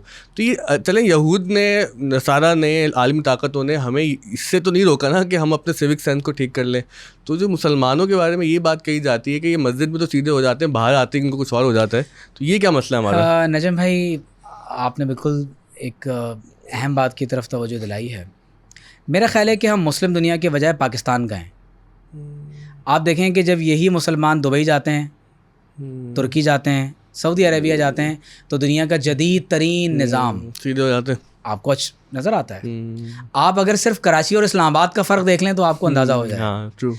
تو پرابلم میرا خیال ہے یہ ہے کہ ہمارے ہاں قانون کا نفاذ نہیں ہے. اگر قانون کا نفاذ ہوگا تو کیا وجہ ہے کہ جو پاکستانی سعودی عرب میں لائن بنا لیتا ہے، دبئی میں لائن اچھی بناتا ہے، ترکی میں جا کر وہ قانون پر عمل کر رہے ہوتے ہیں، تو کیا وجہ ہے کہ وہ پاکستان میں ایسا کیوں نہ کر لیں؟ تو میرا خیال ہے کہ یہ ہمارے اس ایشیا کے لوکل پرابلم ہے، یہ عالم اسلام کا پرابلم نہیں. اچھا، پاکستان کے حوالے سے ایک بات جو ہم نے ابھی ذرا چھیڑی بھی تھی کہ وہی کہ یہ اسلامی ریاست ہے یا جدید قومی ریاست ہے، تو اس پہ بھی ظاہر ہے ہمارے جدید جو مفکرین ہیں ان کا یہی کہنا ہے کہ بھائی یہ تو آپ کو آزادی دی گئی تھی، آپ نے آزادی حاصل نہیں کی، عالمی طاقتوں نے لکیریں کھینچیں، آپ نے اپنی کہانی اور افسانہ بنا دیا کہ پاکستان خدا کے رازوں میں سے ایک راز ہے اور چاروں موسم ہیں اور سب کچھ اللہ کی طرف سے نعمتیں ملی ہیں. جو حکیم سعید صاحب فرماتے تھے کہ وہ سورہ رحمان میں جتنی جو اللہ کی بلیسنگز کا اظہار ہوا ہے، بیان ہوا ہے، وہ سب پاکستان میں ہے. تو اس پہ آپ کا کیا موقف ہے؟ اور ساتھ ہی اگر آپ یہ بھی مسئلہ حل کر دیں ہمارے لیے کہ یہ آج تک بحث ہے کیوں؟ دیکھیے، بحث اس لیے ہے کہ جب آئیڈیالوجی کو متنازع بنا دیا جائے تو آپ کے ایکشنز ہمیشہ اپنی ڈائریکشن کو لوز کریں گے. تو اگر ہمارے نوجوان کو یہ معلوم ہی نہ ہو کہ پاکستان کیوں بنا تھا، ہماری زندگی کا مقصد کیا ہے، تو جب زندگی بے مقصد ہو جائے تو شعوری موت واقع ہو جاتی ہے. بالکل. تو یہ پورے ایک ارادے کے ساتھ ہماری نوجوان نسل کو کنفیوژن میں رکھا جاتا ہے.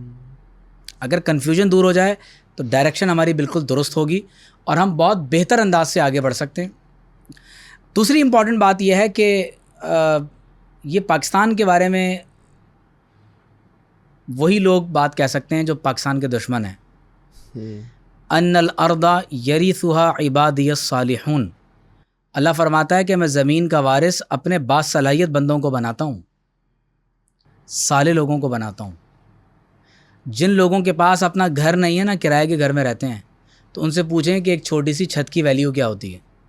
اللہ تعالیٰ نے آپ کو اتنا بڑا ملک دیا ہے، اس کی ویلیو میانمار کے لوگوں سے پوچھیں کہ جب پارٹیشن ہو رہا تھا تو انہوں نے پاکستان کے ساتھ الحاق نہیں کیا.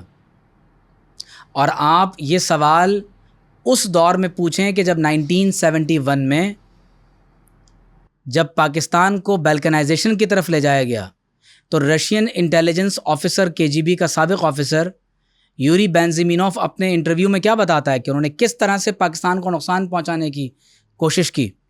یہ تو اللہ تعالیٰ کا فضل ہے کہ اللہ رب کریم نے اب پاکستان کو ایک ایٹمی قوت بنایا. کیا ہم یہ بات بھول گئے کہ جب رشیا کے ٹکڑے ہوتے ہیں تو اس میں پاکستان کا کتنا بڑا کردار ہے؟ اور آج امریکہ کی فوجیں اگر افغانستان سے ناکام و نامراد ہو کر جا رہی ہیں تو کیا اس میں پاکستان کا کوئی کردار نہیں ہے؟ اور اگر آج پاکستان دنیا کی تمام تر قوتوں کے مخالف ہو جانے کے باوجود کہ اس وقت پوری دنیا ہمارے خلاف کھڑی ہوئی ہے، اس کے باوجود پاکستان کا باقی رہ جانا، کیا یہ اللہ تعالیٰ کی ہمارے لیے بہت بڑا انعام نہیں؟ آپ اس وقت سیریا کو دیکھیں، سیریا میں کیا ہو رہا ہے، فلسطین میں کیا ہو رہا ہے، کشمیر میں کیا ہے، افغانستان میں کیا ہو رہا ہے، آپ دیکھیں یمن میں کیا ہو رہا ہے. تو جب آپ تیونیسیا میں کیا ہوا، ایجپٹ میں کیا ہوا، تو جب آپ ان اطراف کے خطوں کے آپ احوال کو دیکھیں اور پھر آپ یہ دیکھیں کہ ہم مستقل ایک یعنی پڑوسی بھی ہمیں ایک خراب ملا ہوا ہے اور برابر میں ہمارے مستقل جنگیں ہو رہی ہیں، قیادت بھی ہمارے پاس ایماندار نہیں ہوتی. تو اس کیفیت کے باوجود پاکستان کا سسٹین کر جانا، لیکن اس میں ایک بات کہی جاتی ہے کہ پاکستان کا بہت ڈسٹرکٹیو رول رہا، کہ چاہے رشیا کو توڑنے میں ہو، کسی کو بھگانے میں ہو، کوئی جنگوں میں ہو. تو یہ آج بہت بات کہی جا رہی ہے کہ بھئی اتنا ڈسٹرکٹیو رول کیوں ہے آپ کا تعمیری کردار کیا ہے دنیا کے اندر؟ دیکھیے ڈسٹرکٹیو رول اگر آپ اس کو وار اسٹریٹجی میں دیکھیں، یہ تو کامیابی ہے، تو فتح ہے. اگر آپ پرسپیکٹو بدل دیں. جی، یہ تو یعنی آپ سمجھیں کہ کانکر کرنا ہے کسی جگہ کو. صحیح. اور بڑی اہم بات یہ ہے کہ وہ رول امریکہ کا نظر کیوں نہیں آتا.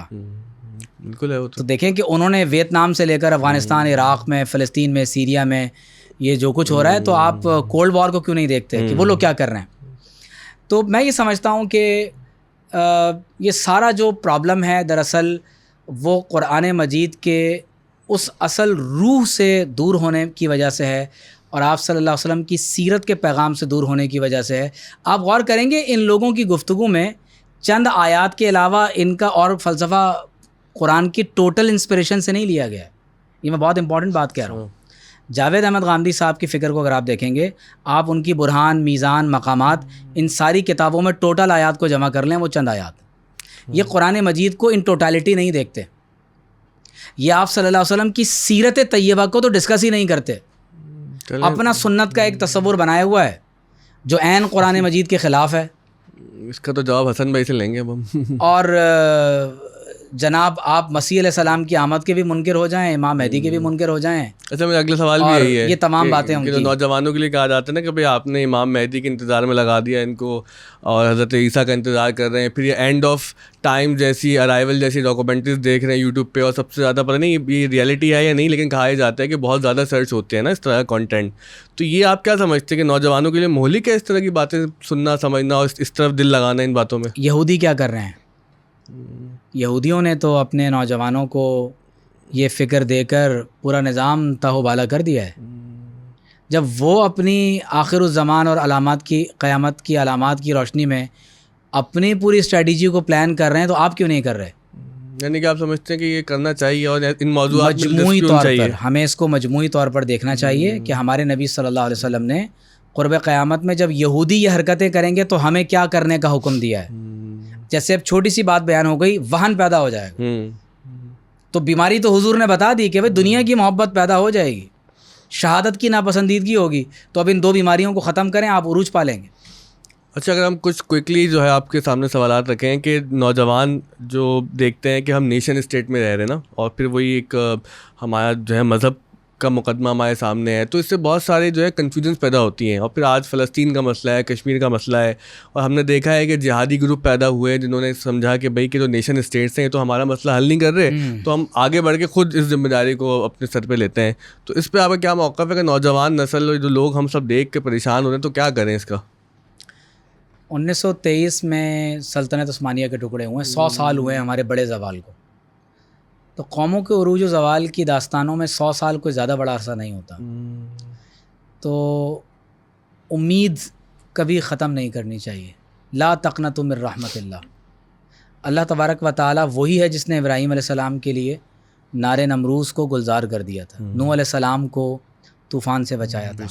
ہمارے نبی صلی اللہ علیہ وسلم نے 23 برس کے عرصے میں پورے عالم عرب میں امن قائم کر دیا، اور حضرت عمر رضی اللہ تعالیٰ عنہ کے دور میں یہ حکومت 3 بر اعظموں تک پھیل گئی. تو کیوں مایوس ہو رہے ہیں؟ نہیں، ہم کریں کیا؟ مطلب یہ کہ آپ نے بتایا نا کہ پاکستان تو اسلامی ریاست ہے، لیکن جدید قومی ریاست کا ٹیگ بھی اسی ریاست پہ لگا ہوا ہے، اسلامی جمہوریہ پاکستان کا، جو ہم نے ابھی یہ مغلوبہ کہہ لیں، عمل کمیشن کہہ لیں. تو اب اس صورتحال میں جب ریاست کچھ نہیں کر رہی فلسطین کے لیے، کشمیر کے لیے، تو کیا لوگوں کو پریشان ہونا چاہیے اس حوالے سے؟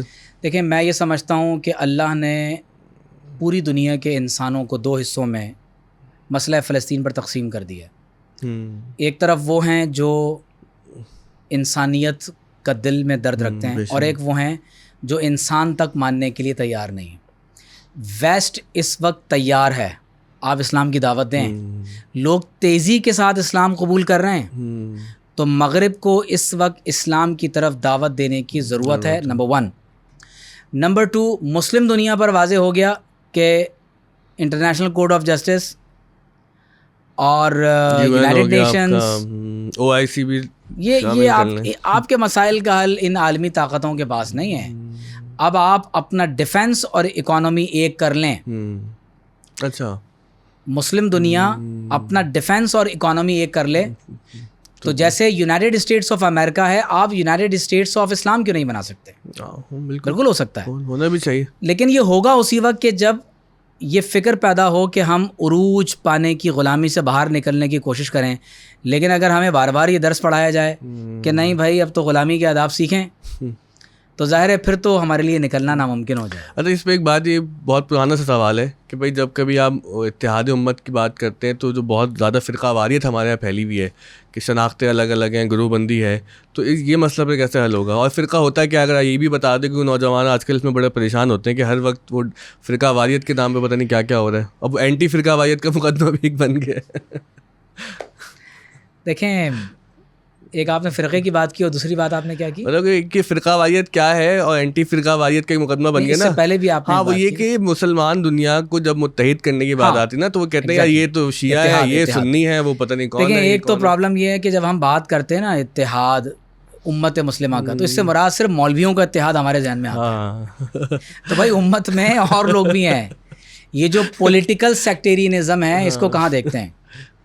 ریلیجیس بیکرنگز اپنی جگہ ہیں، لیکن پولیٹیکل سیکٹیرینزم ہے، ریسزم ہے، ایتھنک بنیادوں پر ہمیں تقسیم کیا گیا ہے، ٹیریٹوریل بنیادوں پر ہمیں منقسم کیا جاتا ہے. تو ہمارے ہاں جو سیکٹیرینزم ہے وہ صرف ریلیجیس بنیادوں پر نہیں ہے. آپ صرف مولویوں کا اتحاد نہیں بلکہ پورے عالم اسلام کے اتحاد کی بات کریں. لیکن وہ لگتا ہے کہ مولوی شاید جو اسٹیئرنگ سیٹ پہ ہے نا تو وہ اتحاد کریں گے تو باقی امت علماء اسٹیئرنگ سیٹ پر بیچارے بالکل بھی نہیں ہیں. علماء تو اس وقت 2 سمجھیں کہ گلیوں کے اندر ایک نہیں ہے، وہ اس وقت آگے کیا بات کریں گے. یہ کبھی ایک موضوع ہے، اس پر انشاءاللہ ہم بات کریں گے. فرقہ کب بنتا ہے؟ نبی کریم صلی اللہ علیہ وآلہ وسلم سے غیر مشروط اور غیر منقسم وفاداری. جس لمحے یہ غیر منقسم غیر مشروط وفاداری کسی اور کے ساتھ پیدا ہوگی تو فرقہ بنے گا. صحیح، بہت بس یہ ایک بنیادی بہت اچھی تعریف ہے. تو ہمیں دراصل رجوع کرنا ہے حضور علیہ الصلاۃ والسلام کی ذات مبارکہ کی طرف، اور جوں ہم اپنی اصل سے قریب ہوں گے تو ہمارے افتراق کم ہوتے چلے جائیں. اچھا، اس سے جڑا ہوا سوال، ابھی چاند رات آئے گی تو پھر چاند پہ جھگڑا ہوتا ہے اور ہر سال وہی باتیں کہی جاتی ہیں کہ دنیا چاند پہ پہنچ گئی اور ہمارے مولانا آزاد چاند نہیں دیکھ پا رہے نا. تو یہ ایک رٹا رٹایا سا ایک طنز ہے جو ہر سال ہم سنتے ہیں. آپ بتائیں اس کا حل کیا؟ کیونکہ میں نے UK میں دیکھا ایک گھر کے اندر ایک بھائی عید منا رہا تھا، بہن نے روزہ رکھا ہوا تھا. میں خود شوق ہو گیا. تو میں نے ایک عالم صاحب سے پوچھا تو انہوں نے فرمایا کہ آپ کو شوق ہونے کی ضرورت نہیں ہے، عید ایک عبادت ہے، یہ کوئی تہوار وغیرہ تھوڑی ہے. جس کو لگتا ہے کہ بھائی آج عید ہے وہ عید منا لے، جس کو لگتا ہے وہ روزہ ہے تو روزہ کر لے. لیکن یہ اتنی آسان بات تو نہیں ہے. تہوار کی صورت میں تو عید ہم مناتے ہی ہیں. تو یہ جو ہر سال کا تانا ہے ہمارا، اس کا کیا کریں؟ دیکھیں، جب آپ مائنورٹیز کو ان کے ریلیجیس رائٹس دینا چاہتے ہیں اور یہ دعویٰ کرتے ہیں کہ مائنورٹیز اپنے مذہب پر آزادی سے عمل کریں، تو چاند دیکھنا میجورٹی کا ریلیجیس ایشو ہے, اس پہ کسی کو اعتراض نہیں ہونا چاہیے. دنیا چاند پر جائے یا تحت الثری تک جائے, ہمارے نبی وہ ہیں جنہوں نے چاند کو اپنی انگشت مبارک سے 2 حصوں میں کیا, اور جن کی گرد سفر میں 7 آسمان, سورج, چاند, ستارے, عرش و کرسی پیچھے رہ گئے, اور آپ علیہ السلام لامقام تشریف لے گئے. انہوں نے فرمایا کہ چاند دیکھ کر روزہ رکھو اور چاند دیکھ کر افطار کرو. یہ ہمارا مذہبی مسئلہ ہے. تو جیسے مائنورٹیز کو آپ ریلیجیس فریڈم کے تناظر میں یہ کہتے ہیں کہ جناب وہ اپنی مذہبی عبادت کریں, تو یہ ہماری مذہبی عبادت ہے, تو میجورٹی کی بھی مذہبی عبادت پر کسی کو اعتراض نہیں ہونا چاہیے. لیکن اختلاف تو آپس میں بھی ہو گیا نا اس حوالے سے. لیکن جہاں تک تعلق ہے کہ کئی عیدیں ہو رہی ہیں, کئی دن منائے جا رہے ہیں, تو میں یہاں پر علماء سے گزارش کروں گا کہ وہ عذرائے کرم اپنی صفوں میں اتحاد قائم کریں, اور ایسے کام نہ کریں کہ جس کی وجہ سے دوسروں کو انگلی اٹھانے کا موقع ملے. کیونکہ یہ بہت بڑا مسئلہ بن گیا ہے, اور مطلب میں نے دیکھا لوگ مذاق بھی اڑاتے ہیں, غیر مسلم پوچھتے ہیں کہ بھائی جب کرسمس ایک ہے ہماری, جو ہے وہ دیوالی ایک دن ہو رہی ہے, ہولی ایک دن ہو رہی ہے, یہودیوں کے تہوار ایک دن منائے جا رہے ہیں, تو آخر یہ مسلمانوں میں کیا مسئلہ ہے کہ ایک ہی تہوار کو 2 دن منا رہے ہیں, اس پہ لڑائی جھگڑا بھی کر رہے ہیں آپس کے اندر. دیکھیے ہمارے ہاں بالفرض اگر دن آگے پیچھے ہو جاتے ہیں اس میں کوئی پرابلم کی بات نہیں. میں چھوٹی سی مثال دیتا ہوں, کیا پوری دنیا میں 5 وقت کی نمازوں کا وقت ایک ہی ہے؟ نہیں. کیا روزہ شروع ہونے اور ختم ہونے کا وقت ایک ہی؟ بھائی جغرافیائی لوکیشنز کے اعتبار سے یہ تو ہوگا, لیکن وہ تو ایک علاقے میں بھی 2 منائی جائے نا عیدیں. آپ اس کو تھوڑا اگر بیک ڈیٹ میں لے جائیں, فاروق اعظم کے دور میں لے جائیں, 3 بر اعظم پر حکومت ہے, تو کیا ایک ہی عید ہوتی ہوگی؟ لیکن وہ تو الگ الگ علاقوں میں تو الگ عید ہوتی ہے. ایگزیکٹلی. ہاں, لیکن اگر میں لندن میں نے عید پڑھی, اگلے دن گیا تو مینچسٹر میں عید ہو رہی تھی, میں نے ماموں مجھے لے کے چلے گئے, میں نے کہا اگر جغرافیائی اعتبار سے اتنا فرق آ جاتا ہے تو کوئی مذائقہ نہیں. اب تو کمیونیکیشن بھی آ گئی نا, کہ اگر کمیونیکیشن, اب وہ کہتے ہیں کہ چاند کی اطلاع جہاں تک پہنچ جائے تو وہ لوگ اختیار تو میرا خیال ہے کہ اگر ایڈمنسٹریٹولی وہ ایک ہی ساتھ گورن کرتے ہیں تو میرا خیال ہے کہ ان کو عید ساتھ کر لینی چاہیے. اچھا, آپ کا جو ہم نے ظاہر ہے کہ آپ کے بارے میں بھی کچھ بات کرنی ہے, کہ آپ کا اپنا علمی پس منظر, آپ کا علمی سفر کیسا رہا, اور علیمیہ سے آپ نے پڑھا, اور ماشاء اللہ آپ تو وہاں کے ایک فیس ہی بن گئے, کیونکہ اس ادارے کو جتنا جانا جاتا ہے وہاں پر آپ کا نام ضرور لیا جاتا ہے. تو اگر اپنے بارے میں کچھ آپ بتائیں, آپ نے پھر ابن عربی کے حوالے سے ایک بڑی زبردست کتاب لکھی, اگر اس کا کچھ تعارفی بات ہمارے سامنے آ سکے. دیکھیے میں اپنے بارے میں تو ایک طالب علمی کا سفر ہے جو ابھی بھی جاری ہے, اور انشاءاللہ اللہ کرے کہ جاری رہے. میں بہت مختصر چند باتیں عرض کر دیتا ہوں. میں نے جامعہ علیمیہ اسلامیہ جو ڈاکٹر فضل الرحمان انصاری علیہ رحمہ کا ادارہ ہے, اور شاہ عبد العلیم صدیقی رحمۃ اللہ علیہ سے انسپریشن کے ساتھ یہ ادارہ علیمیہ انسٹیٹیوٹ آف اسلامک اسٹڈیز کے نام سے 1959 میں قائم کیا گیا. ماشاءاللہ. میں نے وہاں سے اپنی ریلیجیس ایجوکیشن کو مکمل کیا, اور اس ادارے میں نے ٹاپ کیا جب میں وہاں سے فارغ ہوا, اور اسی ادارے میں میں تقریباً 13 برس پڑھاتا رہا. میں نے کراچی یونیورسٹی سے ماسٹرز کیا, M Phil P H D کیا, اور سوسائڈل اٹیکس کے عنوان پر میں نے اپنا ریسرچ ڈاکٹورل تھیسس لکھا ہے. انٹرنیشنل ہیومینیٹیرین لاء پر میں نے تیونس سے ایک ریجنل کورس کیا ہے. اور تو کتنے سال رہے آپ تیونس میں؟ میں وہاں کو زیادہ عرصہ نہیں رہا. ایک ریجنل کورس تھا جو عرب لیگز اور ICRC کے ساتھ ملا کر وہاں پر ہوا تھا, اور اس کے علاوہ میں نے اسپیشلائزیشن کیا اسلامک لاء میں, اور تفسیر میں نے تخصص کیا. تقریباً 20 کتابوں کو میں تقریباً اس کا مصنف ہوں الحمدللہ. اور جامعہ کراچی سے میں وابستہ ہوں. تقریباً 8 سال مجھے کراچی یونیورسٹی میں پڑھاتے ہوئے ہو گئے. 20 سال تقریباً درس و تدریس سے وابستگی ہے, اور زندگی کا مشن یہ ہے کہ ہم اسلام کی دعوت دیں, امر بالمعروف اور نہی عن المنکر کریں, اور اسلام پر ہونے والے جو حملے نظریاتی محاذوں پر ہیں تو ہم ان کا جواب دیں. سٹی آف نالج کی بات نہ ہو, city of knowledge Islamic research institute ہمارا پیشن ہے, اور ہم نے کوشش کی ہے کہ ایک ایسا سینٹر ہو کہ جہاں ہم مسلم انٹیلیجنشیا کو ٹرین کر سکیں, نوجوانوں کو دعوت دے سکیں. میں آپ کے پروگرام کی وساطت سے دعوت دوں گا کہ جو نوجوان بھی ہمیں جوائن کرنا چاہتے ہیں تو ہمیں ضرور جوائن کریں, تاکہ جو بھی ہم کام کر رہے ہیں اس میں ہمارا پارٹ بن سکے. بہت زبردست کام کر رہے ہیں, اور جب بھی وہاں پہ آنا ہوتا ہے بڑا دل باغ باغ ہو جاتا ہے, کیونکہ جتنے ذہین لوگوں کو آپ جمع کر لیتے ہیں تو وہ بڑا مشکل کام ہے ادروائز. اور احمد جاوید صاحب کے بھی جو آخری لیکچر الہاد کے حوالے سے ہوا, اس کی بڑی پاپولیرٹی ہے, بہت زیادہ بات ہو رہی ہے. آپ نے جو ابن عربی پہ کام کیا وہ ذرا سا میں اس لیے بھی جاننا چاہ رہا ہوں نا, کہ آج کل ابن عربی کے حوالے سے بھی وہ بات بہت ہوتی ہے کہ پتہ نہیں نعوذ باللہ وہ نقل کفر نباشد کے انہوں نے کوئی نبوت کا دعویٰ کیا ہوا تھا, یہاں کوئی یہ استغفر اللہ. تو یہ جو مسئلہ ہے, کیونکہ آپ نے پوری کتاب لکھ ڈالی اس مسئلے پہ, اگر آپ تھوڑا سا اگر ہمارے نوجوانوں کو دیکھیے, اس کا پس منظر یہ ہے کہ جب جاوید احمد غامدی صاحب نے نعوذ باللہ یہ تاثر دینے کی کوشش کی کہ شیخ اکبر محی الدین ابن العربی رحمۃ اللہ علیہ نعوذ باللہ ختم نبوت کے منکر تھے یا مدعی نبوت تھے، اور ان کی عبارتوں سے مرزا غلام احمد قادیانی کو سہارا ملا کہ وہ بھی مدعی نبوت بنے، اور گویا کہ وہ صوفیہ کی صفوں سے نکل کر آیا اور اس نے ہم سے یہ سیکھ کر دعوی نبوت کیا نعوذ باللہ۔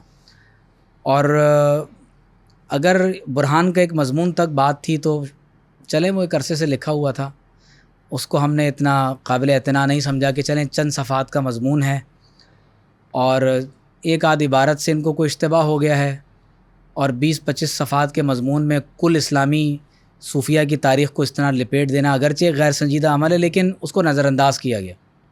لیکن جب انہوں نے باضابطہ طور پر سوشل میڈیا پر اس پر ویڈیوز ڈالنا شروع کی اور نوجوانوں کے ذہنوں میں کنفیوژنز پیدا کرنے کی کوشش کی، تو اس وقت پھر ہم نے ارادہ کیا کہ اس مسئلے کو پراپر ایڈریس کیا جائے۔ تو ہم نے پھر کوشش یہ کی، اس میں میرے ساتھ کو آتھر ڈاکٹر زاہد مغل ہیں جو نسٹ میں اس وقت ڈپارٹمنٹ آف اکنامکس کے ہیڈ ہیں، وہ فلسفے کے بارے میں فیس بک پہ بہت اچھی تحریر لکھتے ہیں، تحریر ماشاء اللہ لکھتے رہتے ہیں۔ تو ہم نے پھر اس پہ باضابطہ طور پہ کیا یہ کہ شیخ کے نظام فکر کو بیان کیا اور بتایا کہ ان کی عبارت بہت دقیق اور گنجلق ہوتی ہے، عام آدمی کے فہم سے ماورا ہے۔ یہ نہیں ہو سکتا کہ آپ شیخ کی وہ فکر جو ہزاروں صفحات پر پھیلی ہوئی ہو، آپ وہاں سے صرف ایک صفحہ پڑھ کر آپ ان پر جو ہے وہ یہ الزام تراشی کر دیں کہ نعوذ باللہ وہ ختم نبوت کے منکر ہیں یا مدعی نبوت ہیں، یا اپنی عبارتوں میں وہ نئی نبوت کی کوئی گنجائش پیدا کر رہے ہیں۔ تو ہم نے جتنے اعتراضات، جتنی عبارتیں جاوید احمد غامدی صاحب نے پیش کی تھیں، ہم نے ان تمام تر عبارتوں کا جواب دیا۔ شیخ ابن تیمیہ کی طرف سے جو سوالات ان کے تصور نبوت پر اٹھائے گئے تھے، ہم نے ان کے جوابات دیے، اور جاوید احمد غامدی صاحب کو یہ بتانے کی کوشش کی کہ آپ نے تصوف کو اسلام کے مقابلے میں ایک متوازی دین قرار دیا ہے، اور ایک پروگرام میں جی ٹی وی پر یہ کہہ چکا ہوں کہ ان کو اس پر معافی مانگنی چاہیے۔ آپ پوری امت مسلمہ کی دل آزاری کر رہے ہیں۔ حضرت شیخ عبد القادر جیلانی، امام غزالی، مولانا روم، شاہ ولی اللہ، مجدد الوثانی، ابن عربی، یہ مسلم شخصیات ہیں۔ ان کے بارے میں یہ کہہ دینا کہ تصوف و عالمگیر ضلالت ہے جس نے ان کے ذہن خراب کر دیے تھے، یہ باتیں لکھتے ہوئے ان کا قلم نہیں کانپا، اور ابھی بھی جو ہے نا مطلب ہے کہ نہایت ہی جسے کہتے ہیں کہ بے ضمیری کے ساتھ آ کر جو ہے نا ایسے بات کر دیتے ہیں کہ جیسے یعنی کوئی بات ہی نہیں ہے اس طرح کی بات کہہ دینا۔ تو یہ کتاب پھر ہم نے لکھی اور اس کا جواب ابھی تک غامدی صاحب کی طرف سے نہیں آیا۔ اچھا، غامدی صاحب کی طرف سے اس کا جواب نہیں دیا گیا، اور ہم یہ سمجھتے ہیں کہ اللہ تعالیٰ نے ہم سے یہ خدمت لی، اور شیخ اکبر کی اس وجہ سے ہماری طرف بہت توجہ بھی ہوئی، اور یہ ایک موضوع ہے، کبھی انشاءاللہ اس پر جو ہے وہ بات ہاں ضرور انشاءاللہ تفصیل بات کریں گے، چونکہ اب حسن بھائی سے میری دوستی ہو گئی تو میں انشاءاللہ کہوں گا اگلے بار پاکستان آئے نا تو مل کے آئے تو ہم مل کے پوڈ کاسٹ کریں گے کہ حسن بھائی سوالات، تو تاکہ کیونکہ مجھے ترجمانی نہ کرنا پڑے، ہم آپ کو سنیں اور دیکھیں کہ بات کہاں سے کہاں جاتی ہے۔ اچھا، آخر میں اگر ایک مسئلہ ہمیں یہ سمجھا دیں تو ختم نبوت کے حوالے سے آج کل دوبارہ سے ایک سپریم کورٹ کا ایک فیصلہ آیا جس پر کچھ معاملات سامنے آپ کے آئے، اور اس پہ میں نے مفتی تقی عثمانی صاحب کا بھی اس پہ ایک آرٹیکل پڑھا، تو یہ مسئلہ کیا تھا؟ کیونکہ اس پہ بہت زیادہ کنفیوژن پھیل گئی ہے، بہت زیادہ ڈیبیٹ ہو رہی ہے، اور شور اتنا ہو گیا سوشل میڈیا پہ کہ جو شاید اصل بات ہے وہ سمجھنا مشکل ہو گئی ہے ہمارے لیے۔ دیکھیے اس پر تو میرا خیال ہے ایک ڈیٹیلڈ الگ پروگرام ہمیں کرنا چاہیے، لیکن مختصر میں یہ جواب دے دوں کہ 28 تاریخ کو ہیئرنگ بھی ہے، اور سپریم کورٹ میں یہ مسئلہ زیر بحث رہا کہ قادیانی پاکستان میں ایک طویل مدت سے قرآن مجید کے عربی متن کو، تحریف شدہ اردو ترجمے کو اور توہین آمیز تفسیر کو شائع کر رہے ہیں، نعوذ باللہ۔ یہ ظاہر ہے ہمارے قوانین کے خلاف ہے، ہمارے دین کے خلاف ہے۔ تو اس حوالے سے سپریم کورٹ کا ایک فیصلہ مبارک ثانی کے بارے میں سامنے آیا تھا، اور میرے استفتاء پر مفتی منیب الرحمان صاحب نے اور مفتی تقی عثمانی صاحب نے جواب دیا، اور بعد میں جب اس مسئلے میں زیادہ زیر بحث چیزیں آئیں، اسلامی نظریاتی کونسل میں بھی یہ مسئلہ زیر بحث آیا، تو سپریم کورٹ نے پھر آرڈر کیا کہ 8 جو بڑے دینی ادارے ہیں ان کی رائے کو لیا جائے گا، اور 28 تاریخ کو اس کیس پر ہیئرنگ ہے۔ تو میں سمجھتا ہوں کہ ہمارے قانون آئین کی روشنی میں آرٹیکل 295B تعزیرات پاکستان کا، آرٹیکل 298C اور کانسٹیٹیوشن کا آرٹیکل 31 اور آرٹیکل 19 ہمیں یہ بتاتا ہے کہ ریلیجس فریڈم ایبسولوٹ نہیں ہے، یہ قانون کے تابع ہے، یہ امن عامہ کے تابع ہے، یہ اخلاق کے تابع ہے۔ ایبسولوٹ فریڈم کسی کو ریلیجیس میٹرز میں نہیں ہوتی. تو وہ سبجیکٹ ٹو لا ہے اور اخلاق عامہ اور امن عامہ کتابیں ہیں. تو قادیانیوں کو اس کی اجازت نہیں ہونی چاہیے کہ وہ مسلمانوں کی کتاب قرآن مجید کو عربی متن کے ساتھ اپنی کتاب قرار دے کر تحریف شدہ ترجمے اور توہین آمیز تفسیر کے ساتھ شائع کریں. تو بنیادی مقدمہ یہ ہے، اور اس کی اجازت نہ ان کو پبلک میں دی جا سکتی ہے اور نہ اپنی چار دیواری میں دی جا سکتی ہے. ظاہر ہے کہ جو تحریف فی القرآن ہے وہ پبلکلی کی جائے یا بند کمرے میں کی جائے، وہ دونوں گناہ ہیں اور جرم ہوں گے. چلیں انشاءاللہ اس پہ کبھی ہم اس پہ انشاءاللہ تفصیل ہم سمجھیں گے، تفصیلی کیونکہ اس میں ایک پوڈ کاسٹ بھی ہوا تھا جس میں نا امام ابو حنیفہ کے حوالے سے بات ہوئی تھی کہ وہ جو ہماری سزائیں ہیں وہ ان کی رائے سے مختلف ہیں وغیرہ وغیرہ. تو انشاءاللہ کبھی اس پر ہم تفصیل سے آپ کی ایسے بڑی دلچسپ بات ہے کہ جو لوگ امام اعظم ابو حنیفہ کو مانتے ہی نہیں ہیں تو وہ یعنی اس مسئلے میں وہاں سے اخبار میں قصداً نام نہیں لے رہا، اخبار میں ایک آرٹیکل بھی آیا تھا، اس حوالے سے کافی تفصیل سے بات ہوئی. بہت بہت شکریہ. اگر آپ آخر میں جاتے ہوئے ایک مسئلے پہ ہماری ضرور رہنمائی کرتے جائیں کہ انتہا پسندی کے خلاف آپ کا بہت کام ہے. اب اکثر علماء جو ہمارے روایتی علماء ہیں، کم سے کم وہ داڑھی رکھ لیں، ٹوپی پہن لیں، تو اب تو ان کو روایتی علمائی، کیونکہ سب پہ سب سمجھتے ہیں وہ یہ روایتی لوگ ہیں. لیکن چونکہ آپ کا ماشاء اللہ سے دونوں دنیاؤں سے ایک بہت ہی اچھا کنیکشن ہے اور آپ ایک برج کا بھی رول ادا کر رہے ہیں، تو یہ جو انتہا پسندی کا مسئلہ ہے ہمارے ہاں، اور جو پھر یہ جہاد کے نام پر جو کچھ ہوا سابقہ سالوں میں، تو یہ مسئلہ کیا ہے اور اس کو نوجوانوں کو کس طرح سے ہم انتہا پسندی سے بچا سکتے ہیں؟ میرا خیال ہے کہ ہمیں پراکسی وارز کا حصہ نہیں بننا چاہیے. اور ہمارے نوجوان دو انتہاؤں میں پھنسے ہوئے ہیں، ایک طرف ریلیجیس ایکسٹریمزم ہے، دوسری طرف سیکولر ایکسٹریمزم ہے. تو ہمیں ان دونوں انتہاؤں سے بچنا ہے. ہمیں ڈائنامک آرتھوڈاکسی چاہیے. ڈائنامک آرتھوڈاکسی یہ ہے کہ ہمیں اپنے جو بیسک ایٹرنل پرنسپلز آف اسلام ہیں ان کو مضبوطی سے تھامنا ہے، اور جس دور میں ہم زندہ ہیں تو قرآن مجید کی اور آپ صلی اللہ علیہ وسلم کی حدیث اور سنت کی تعلیمات کی روشنی میں ان کا نفاذ کرنا ہے. یہی ہمارا بنیادی مقصد ہے. ایکسٹریمزم چاہے وہ سیکولر ہو یا ریلیجیس ہو، دونوں باتوں سے بچیں. اور میں نصیحت نوجوانوں کو یہ کروں گا کہ فرقہ واریت سے اجتناب کریں، فرقہ وارانہ مباحث سے بالکل اوائڈ کریں. اور ایسے لوگ جن کو سن کر پڑھ کر آپ میں دین سے متعلق یا دینی شخصیات سے متعلق، اسلامی تاریخ سے متعلق تنفر پیدا ہو رہا ہو، ان کو بالکل نہ سنیں. قرآن اور آپ صلی اللہ علیہ وسلم کی سنت اور سیرت کو سمجھیں، پڑھیں، سیکھیں. تو انشاءاللہ تعالیٰ آپ پر علوم کے نئے دروازے کھلیں گے اور انشاءاللہ آپ کی ڈائریکشن کبھی خراب نہیں ہوگی. بہت بہت خوب. اچھا، آخر میں آپ نے اسکول ہمارا دیکھا، اور بلکہ جب ہم اسکول کو ایکسپینڈ کر رہے تھے تو آپ بھی اس مشاورت کے عمل میں شامل رہے، یا آپ کی ذرا نوازی رہی. کئی ملاقاتیں ہوئیں، کئی آپ سے ہمارے سیشن ہوئے اس حوالے سے. تو کچھ تعلیمی نظام کے حوالے سے اگر ہمیں کوئی آپ مشورہ دینا چاہیں، کیونکہ ماشاء اللہ اب 2700 سے زیادہ طلباء طالبات ہمارے پاس یہاں پر پڑھ رہے ہیں، ایک ویلفیئر ادارہ ہے، اور ہم کوشش کر رہے ہیں کہ جو معاش کا مسئلہ ان کا حل کر سکیں، اور اس طرح سے بچوں کا ذرا ورلڈ ویو بہتر ہو، وہ دنیا میں ایک پروڈکٹیو مسلمان بن کر، پروڈکٹیو انسان بن کر خدمت کریں. اور یہاں پر ہمارے الحمدللہ جس طرح آپ کی تعلیم ہے کہ کوئی فرقہ وارانہ ہم نے کوئی ایسے معاملات نہیں رکھے، ہر بیک گراؤنڈ کے ٹیچرز ہیں، بچے ہیں، کام کرنے والے ہیں، سب الحمدللہ بہت امن و آشتی کے ساتھ پڑھ رہے ہیں، پڑھا رہے ہیں. میں بہت پہلے تو شکریہ ادا کروں گا آپ کا کہ آپ نے آج اس طویل پوڈ کاسٹ میں مجھے دعوت دی، اور میں سمجھتا ہوں کہ یہ وقت کی ضرورت تھی کہ اس طرح کسی موضوع پر بات کی جائے. ابھی بہت سے سوالات رہ گئے ہمارے. جی انشاءاللہ کسی نیکسٹ ہم نشست میں انشاءاللہ ان کو ڈیل کریں گے.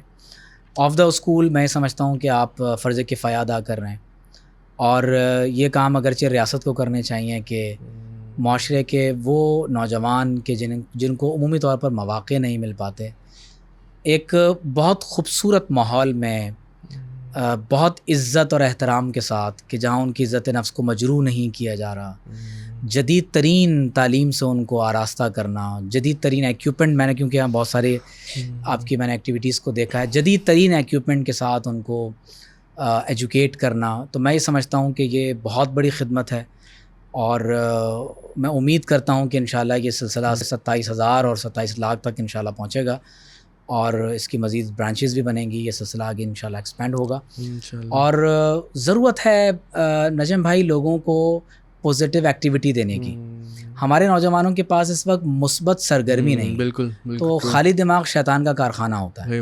تو جب کوئی پوزیٹیو ایکٹیویٹی نہیں ہوتی تو نتیجہ یہ نکلتا ہے کہ پھر شیطان ہمیں بہکانے کی کوشش کرتا ہے، اور نہ جانے کون کون سے غلط کام ہم سے کروا لیتا ہے. تو میں یہ سمجھتا ہوں کہ یہاں نوجوانوں کو ایک پلیٹ فارم دینا، پوزیٹیو ایکٹیویٹی دینا، ان کو نئے چیلنجز سے کا سامنا کرنے کا اہل بنانا، میں اسکلفل ایجوکیشن کے ساتھ، بالکل میں سمجھتا ہوں دنیا میں یہ جدید ترین اس وقت ایک نظریہ ہے کہ آپ ایجوکیشن کے ساتھ ان کو اسکلز جو ہے وہ دے رہے ہیں. اور ہم نے اپنے کریکولم میں شامل کر لیا ہے کہ جو ٹریڈیشنل ایجوکیشن میں بھی ہم اسکل سکھا رہے ہیں، بلکہ جو پوڈ کاسٹ ہے، جو ایڈیٹنگ ہوتی ہے، بنتا ہے سارے ہمارے اسٹوڈنٹس ہی ہیں. اور یہ پوڈ کاسٹ بھی ایک لرننگ کا ذریعہ ہم نے شروع کیا کہ آپ ظاہر ہے کہ ہمارے پاس اس طرح کوئی بڑا آڈیٹوریم تو نہیں ہے کہ جس میں سب کو ایک ساتھ ایڈریس کر سکیں. تو یہ جو کانٹینٹ بنتا ہے سب سے پہلی آڈینس ہماری اپنے اسکول کے بچے ہیں، ان کے وساطت سے پھر دنیا کے سامنے بھی ہم رکھ دیتے ہیں. ایگزیکٹلی. تو میں ایک مشورہ بس آپ کو اس میں یہ دوں گا کہ ہر سسٹم کی ایک آئیڈیالوجی ہوتی ہے. تو ظاہر ہے کہ جو ہمارا ایجوکیشنل سسٹم ہے، قائد اعظم کے دور میں بھی جب ایجوکیشنل پالیسی مرتب کی گئی تو اس میں بھی ہماری ایجوکیشنل پالیسی کے بارے میں کہا گیا کہ ہماری ایجوکیشنل آئیڈیالوجی اسلامک ہوگی. تو کوشش کیجئے کہ جو ہمارے اسٹوڈنٹس بچپن سے ہی ان کی اپ برنگنگ ہو رہی ہے تو ان میں حضور علیہ الصلاۃ والسلام سے وفا پیدا کی جائے، اور ان میں یہ فکر پیدا کر دی جائے کہ وہ اسلام کے ایک ایسے سپاہی بن سکیں کہ نظریاتی محاذ پر وہ چاہے دنیا کی کسی بھی خطے میں چلے جائیں ان میں مروبیت پیدا نہ ہو کہ محمد سے وفا تم نے تو ہم تیرے ہیں، ان میں مروبیت پیدا نہ ہو. وہ دنیا کے کسی کونے میں چلے جائیں وہ حضور علیہ الصلاۃ والسلام سے وفا کا دامن کبھی ہاتھ سے نہ چھوڑیں. تو میں یہ سمجھتا ہوں کہ ہماری قیمت وصول ہو جائے گی. آپ جانتے ہیں ہمارا نعت خوانی کا ایک پس منظر ہے، تو الحمدللہ وہ تربیت بھی یہاں پر ہوتی ہے. ہم نے ہر کلاس میں قرآن پاک کو ترجمے کے ساتھ جو ہے وہ پڑھانا شروع کیا. لیکن ظاہر ہے کہ اب اللہ کرے ہم میں بھی وہ رسول اللہ صلی اللہ علیہ وسلم کی ویسی اطاعت، ویسی محبت پیدا ہو، اور ان تمام بچوں میں، یہاں پڑھانے والوں میں اور تمام امت کے لوگوں میں ایسی محبت پیدا ہو جیسا آپ فرما رہے کہ ہم وفا کر سکیں رسول اللہ صلی اللہ علیہ وسلم. تو یقین جانے جو فلسطین کے حالات ہیں اس کو دیکھ کر بہت دل جو ہے وہ دکھتا ہے اور ڈر بھی لگتا ہے کہ روز حشر کیا منہ دکھائیں گے. میں نجم بھائی صرف ایک آخری بات پیغام کے طور پر یہ کہوں گا کہ کچھ نہیں بھی کر سکتے نا، کچھ نہیں کر سکتے نا، تو اکنامک بائیکاٹ کی بات کی جا رہی ہے. 3 لیئرز میں ہو سکتا ہے.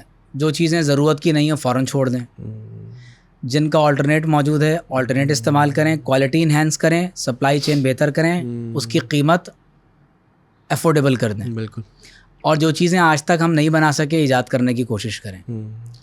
لیکن میں نوجوانوں سے یہ کہوں گا کہ کیا ہم اسرائیل کے خلاف احتجاج میں، فلسطینیوں کی حمایت میں اپنے اندر سوچ اور فکر کی بنیاد پر ایک اسپریچول ریولوشن برپا کرنے کے لیے تیار ہیں کہ جو زائنسٹ آئیڈیالوجی ہے، جو زائنسٹ کلچر دنیا میں عام ہو رہا ہے، جو زائنسٹ سویلائزیشنل چینج دنیا میں لایا جا رہا ہے، کیا ہم اس سویلائزیشن کا بائیکاٹ کرنے کے لیے تیار ہیں؟ تو نوجوانوں کے لیے بہت بڑا سوال ہے.